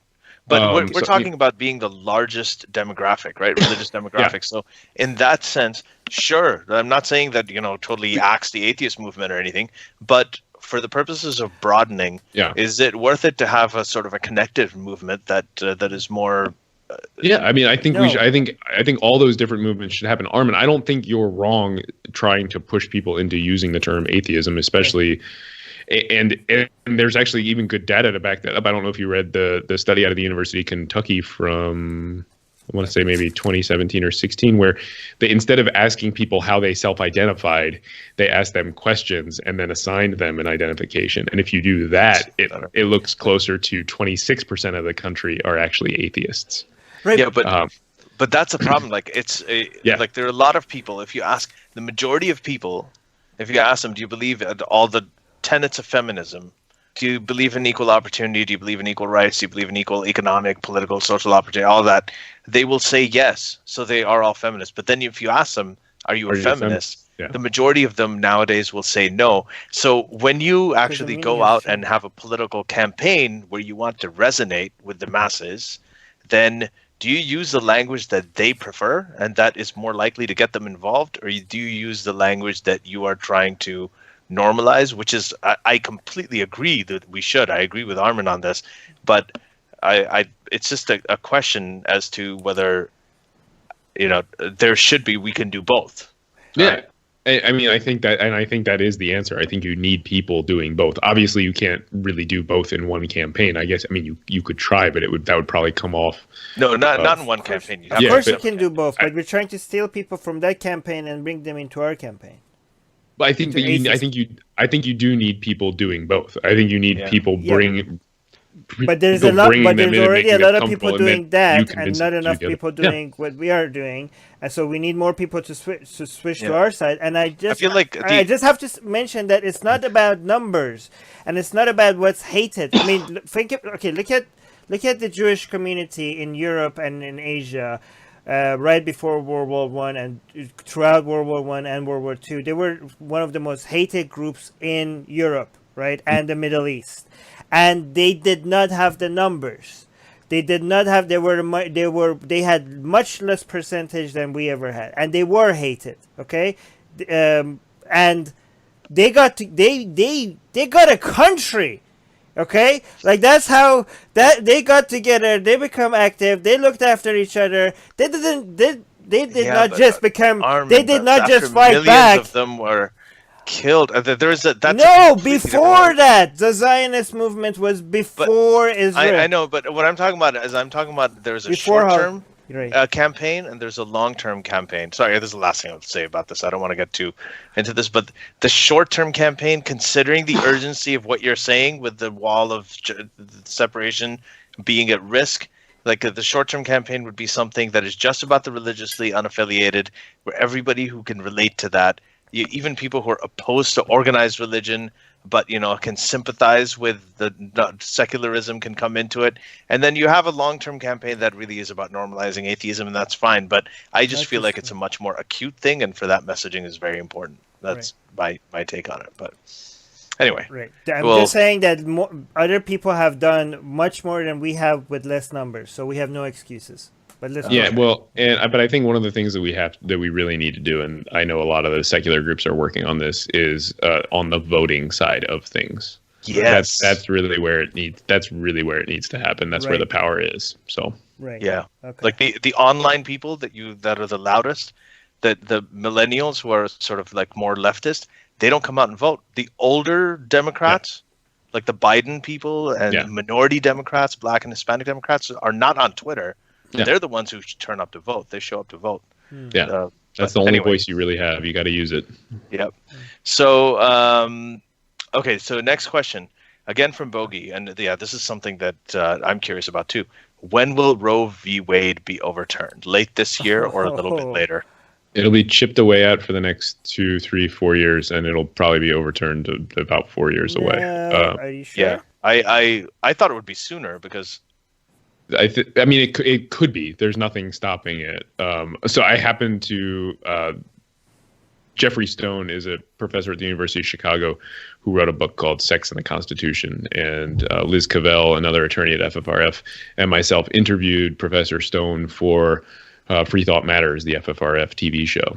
And we talked with him pretty extensively about this. He's kind of one of the leading experts in the history of the courts and sex, contraception, abortion in the nation. And his prediction is they will chip away at it for the next 2 or 3 or 4 years, and then they will overturn it probably on the 50th anniversary, which is about 4 years away.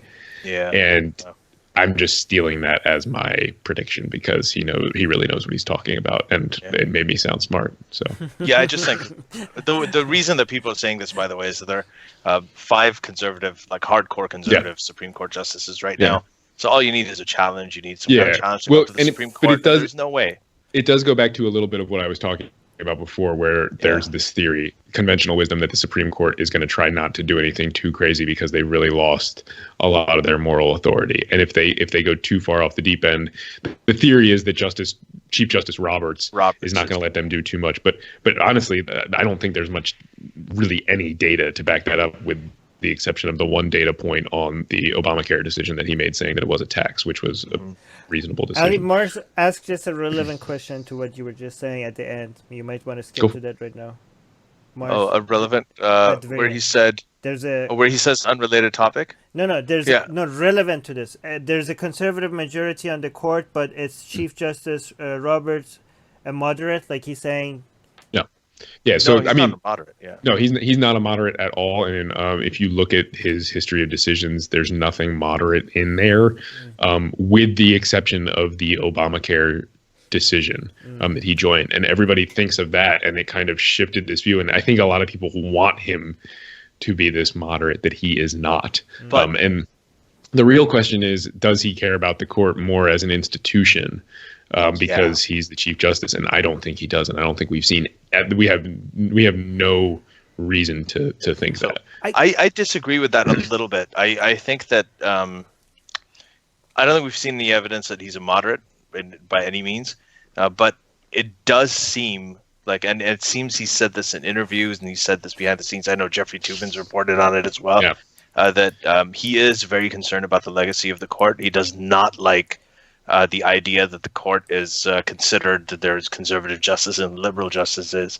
And he actually even put out a statement, which is really, really rare. Was it I can't remember, it was last year or this year, that we don't have conservative judges or liberal judges. We just have Supreme Court judges. In reliance, something Trump said, yeah. He is so he does seem to be a little bit concerned about the PR, but I don't think that is necessarily going to translate into him being the deciding vote on not overturning Roe v. Wade. And right? concerned about the PR is not the same as being genuinely concerned about the institution itself. Exactly. Yeah. And there's a really phenomenal constitutional scholar, Professor Erwin Chemerinsky, out of University of California, who incidentally wrote a blurb for my book. He's actually he gave a talk about this a couple of weeks ago about whether or not Roberts is actually going to be this moderating force, and looked back at all of the decisions, and the answer is no, unfortunately. And I'll see if I can dig that up, and maybe I'll put that out. I'll put that out on my Twitter or my Facebook, so people, if they're interested, I'll try to do that to sometime tomorrow or the next day. So I don't understand how. I mean, these judges have studied law for so many years, and they're supposed to be the best of the best. And given that the understanding is that you have to put your personal beliefs aside and just judge everything objectively, how is it that these people keep voting so consistently based on their, ideology, as you would expect? I mean, I don't understand. These are the people that you would expect the least, but given their history, like whatever their personal belief is, you would think they would put that aside. And I mean, if you can't expect that, if you can see that the best judges in the land, their personal belief is affecting how they vote, then what can you expect from other judges? Like, aren't these the people that they themselves know and understand and studied and preach the idea that your personal beliefs should not affect your? They do, and that is certainly the ethos that they try to portray. But look, the Supreme Court is not the defender of civil rights that we often think of it as. I mean, if you look throughout history, the Supreme Court doesn't usually do the right thing until the American people are ready for it. There are a few exceptions in our history. The Warren Court, the 15 years of the Warren Court, is a really good example where you had that was the court that gave us Brown versus Board of Education, which desegregated American public schools. There's some really famous decisions that had a massive impact. The Miranda decision, where now everybody who gets arrested gets read their Miranda rights, came out of that time. But I mean, really, if you want to take a more relevant example and an example that's more reflective of the way the court typically operates, look at gay marriage. Right? In this country, there were a number of challenges to gay marriage laws and strictures since before the 1980s. I mean, the Supreme Court in 1983 could have decided that laws against homosexual acts were unconstitutional, but they upheld them on the basis of Judeo-Christian principles, incidentally. Wait, is that what they actually said? Yeah, they did say that in the decision. They said that these condemnations like this have been seen throughout Judeo-Christian history. I have the quote in my book. But that's anti-constitutional. Yeah. You've hit the nail on the head, my friend.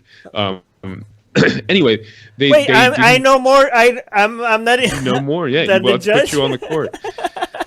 And when they overturned that decision 24 years later in Lawrence versus Texas, and the court said, hey, we shouldn't have said that. That was wrong.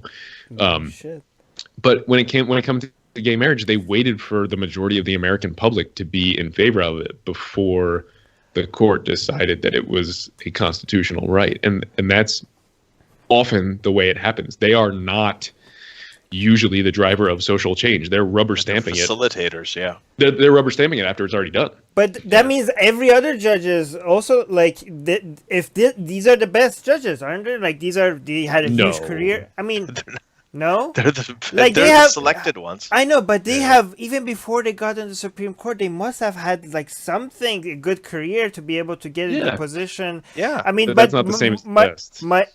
But some of the best. But my hope in every other judge is like, I'm skeptical about every judge now because of this. Because I'm thinking like the whole legal system, like people's lawyers and judges, they're supposed to look at everything objectively, look at the law, and if you can't expect that from the highest court in the land, then what the hell is happening in every other court?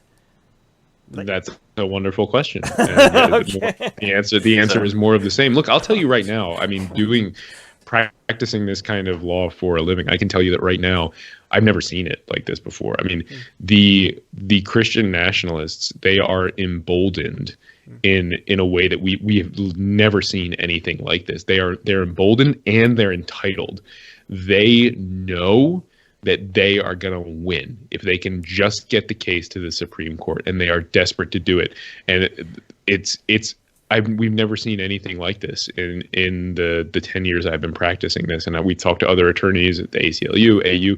Everybody's noticing it, and it's because of the shift in the judiciary that Trump and the Trump administration has been able to force on the country. Right. So anyway, I'm going to move on because I know we're running out of time. I don't want to keep you. We need to build a wall between the United States and Canada, Ali. We're going to have an immigration problem. No. Okay. Let me through first. Yeah. So another one from Bogey. Do you consider the checks and balances system of the U.S. a fail, given how it is being breached and ignored by Trump? So this is actually just to add on to this a little bit. I mean, it's been amazing, the precedent that's being set. I mean, apparently you can be there's like in the Mueller report, there's all this stuff about obstruction of justice that is very, very clear. But now I guess you can do it and get away with it. Yeah. You can refuse subpoenas to Congress. You can refuse to. You can use executive privilege for anything. I mean, it's. I mean, I'm not ready to declare our system fully broken yet, but it's being tested in a way that is like. I mean, it's very. It is being tested. I think that's. I mean, it really, really is. I mean, and if you go back and read, some of the, like, if you go back and read the Federalist Papers, so these were the essays that James Madison and Alexander Hamilton and a few by John Jay that they wrote to convince the citizens that they should ratify the U.S. Constitution that they drafted at the Constitutional Convention. They talk a lot about what would happen if an amoral demagogue essentially got into the highest office in the land. Like, do we have enough checks and balances on that? And they really did rely an awful lot on norms and the morality of the individuals themselves. And they didn't think somebody was going to be able to do what Trump did. They were worried about it, and they talked about it in the Federalist Papers. I think like 70 and 72. I'd have to go back and look. I'll try to tweet that out too. But it's amazing, and he really is testing it in a way that we've never seen. But the United States has experienced worse, right? Like other presidents that tested this. Sometimes, but it's recovered. I mean, and the Supreme Court has been instrumental in that. We were just talking about the problems with the court, and Donald Trump's put 2 people on the court, and he wins in 2020. There's almost definitely going to be at least 2 more. Yeah, and I mean, one of the. If you go back and look at why he picked Kavanaugh, it's not because of his conservative judicial philosophy. It's because of what he said about the powers of the president and whether or not. I mean, it's Barr, same thing. Yeah, his attorney general. Yeah, and it's so I don't know what's going to happen. We'll see. Yeah. So the thing is, like, this has happened before, Armin, but it's this is one of those times when there are majorities across the board. The Supreme Court is at stake. All of this stuff is sort of converging together. So even if there is something damaging, it'll eventually recover, but it's going to take a very long time. And at that time, there were a lot of politicians who were willing to choose country over party, and I don't see a lot of that happening right now. People don't remember. I mean, I think that when I was in 4th grade and you had the Ronald Reagan, Walter Mondale thing, if you look at the Electoral College map. Yeah. Every state was red except for one, and that was Mondale's home state. I mean, people were like, this whole red-blue 50-50 thing just was not a thing. I mean, wasn't the situation with Nixon worse? Well, yeah, Nixon won in 1972 against George McGovern, exactly the same thing. He won. I know, but I'm just saying, like, people when some You're people talking are about executive privilege. Yeah, but I'm just saying people are making it sound like United States is broken now. But I'm just saying United States has survived worse than Trump. I'm saying we're being tested right now. I'm not willing to say that we're there, that's definitely true. Yeah, okay. I think with Nixon there was a corruption thing, and he got caught because he had tapes. Right now, there's like a moral and a societal crisis. I mean, come on, the United States was experiencing a moral crisis when they were like in Vietnam for no good reason, right? Like that was a moral crisis at that time. I mean, we had the Red Scare, and we had a lot of these things. Anyway, that would be a separate podcast episode, I think, and we should probably have one like that. One quick fun fact: the presidential tradition of ending their speeches with "God bless America" actually dates back to the Watergate scandal.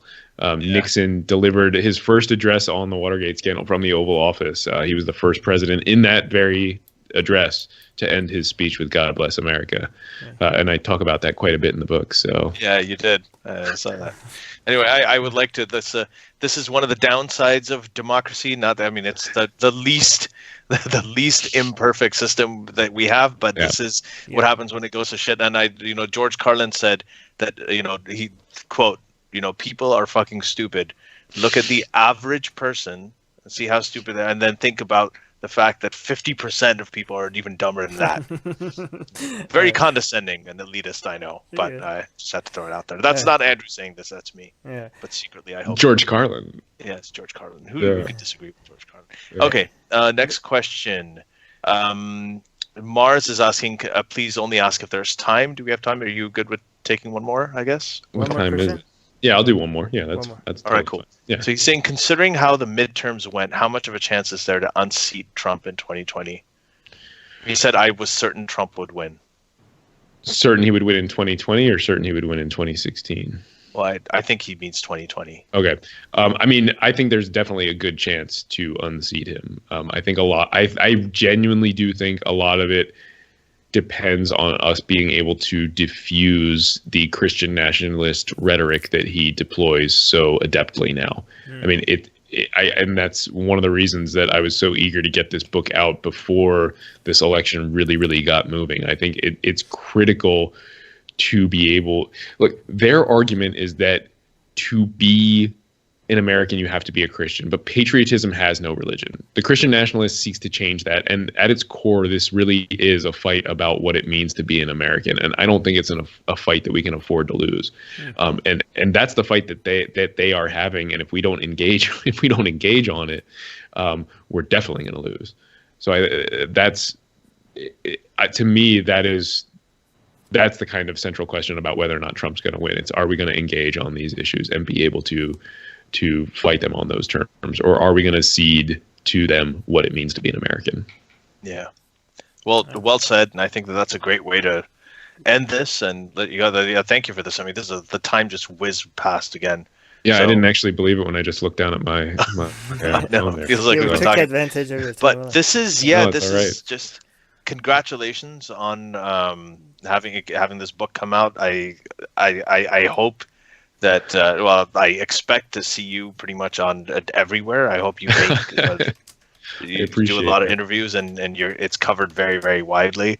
I know we're going to try to push it as much as we can. I think it's super, super important. It's a very important time. There's a lot of vulnerabilities, and I am a little scared. I think you concerned me a lot more than I was before about how vulnerable. I didn't know that was a matter of weeks when the Supreme Court hears this. So, I mean, they already heard the case. They could decide it any day. It just depends on how it comes down. So we'll see.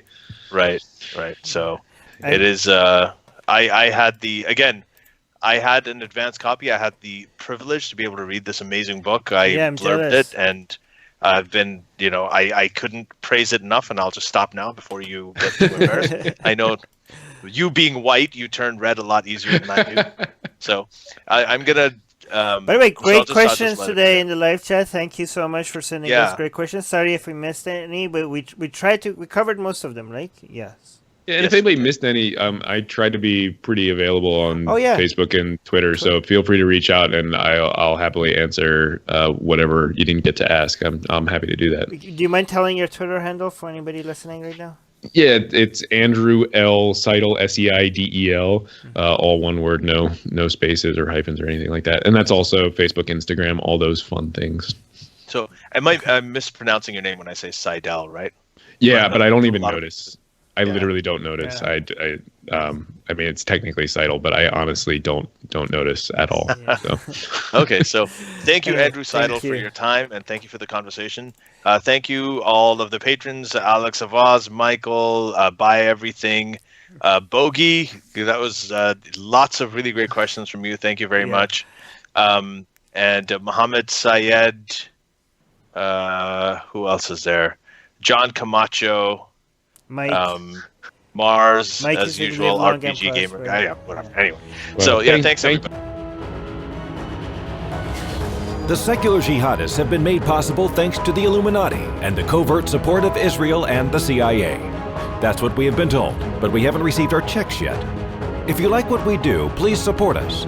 Share the podcast with your friends. Write and tweet us with topic and guest suggestions. Or head over to secularjihadist.com and give $1 or more for exclusive access to live video. Have your questions read and answered on the air, and more. Till next time, may the flying spaghetti monster be with you.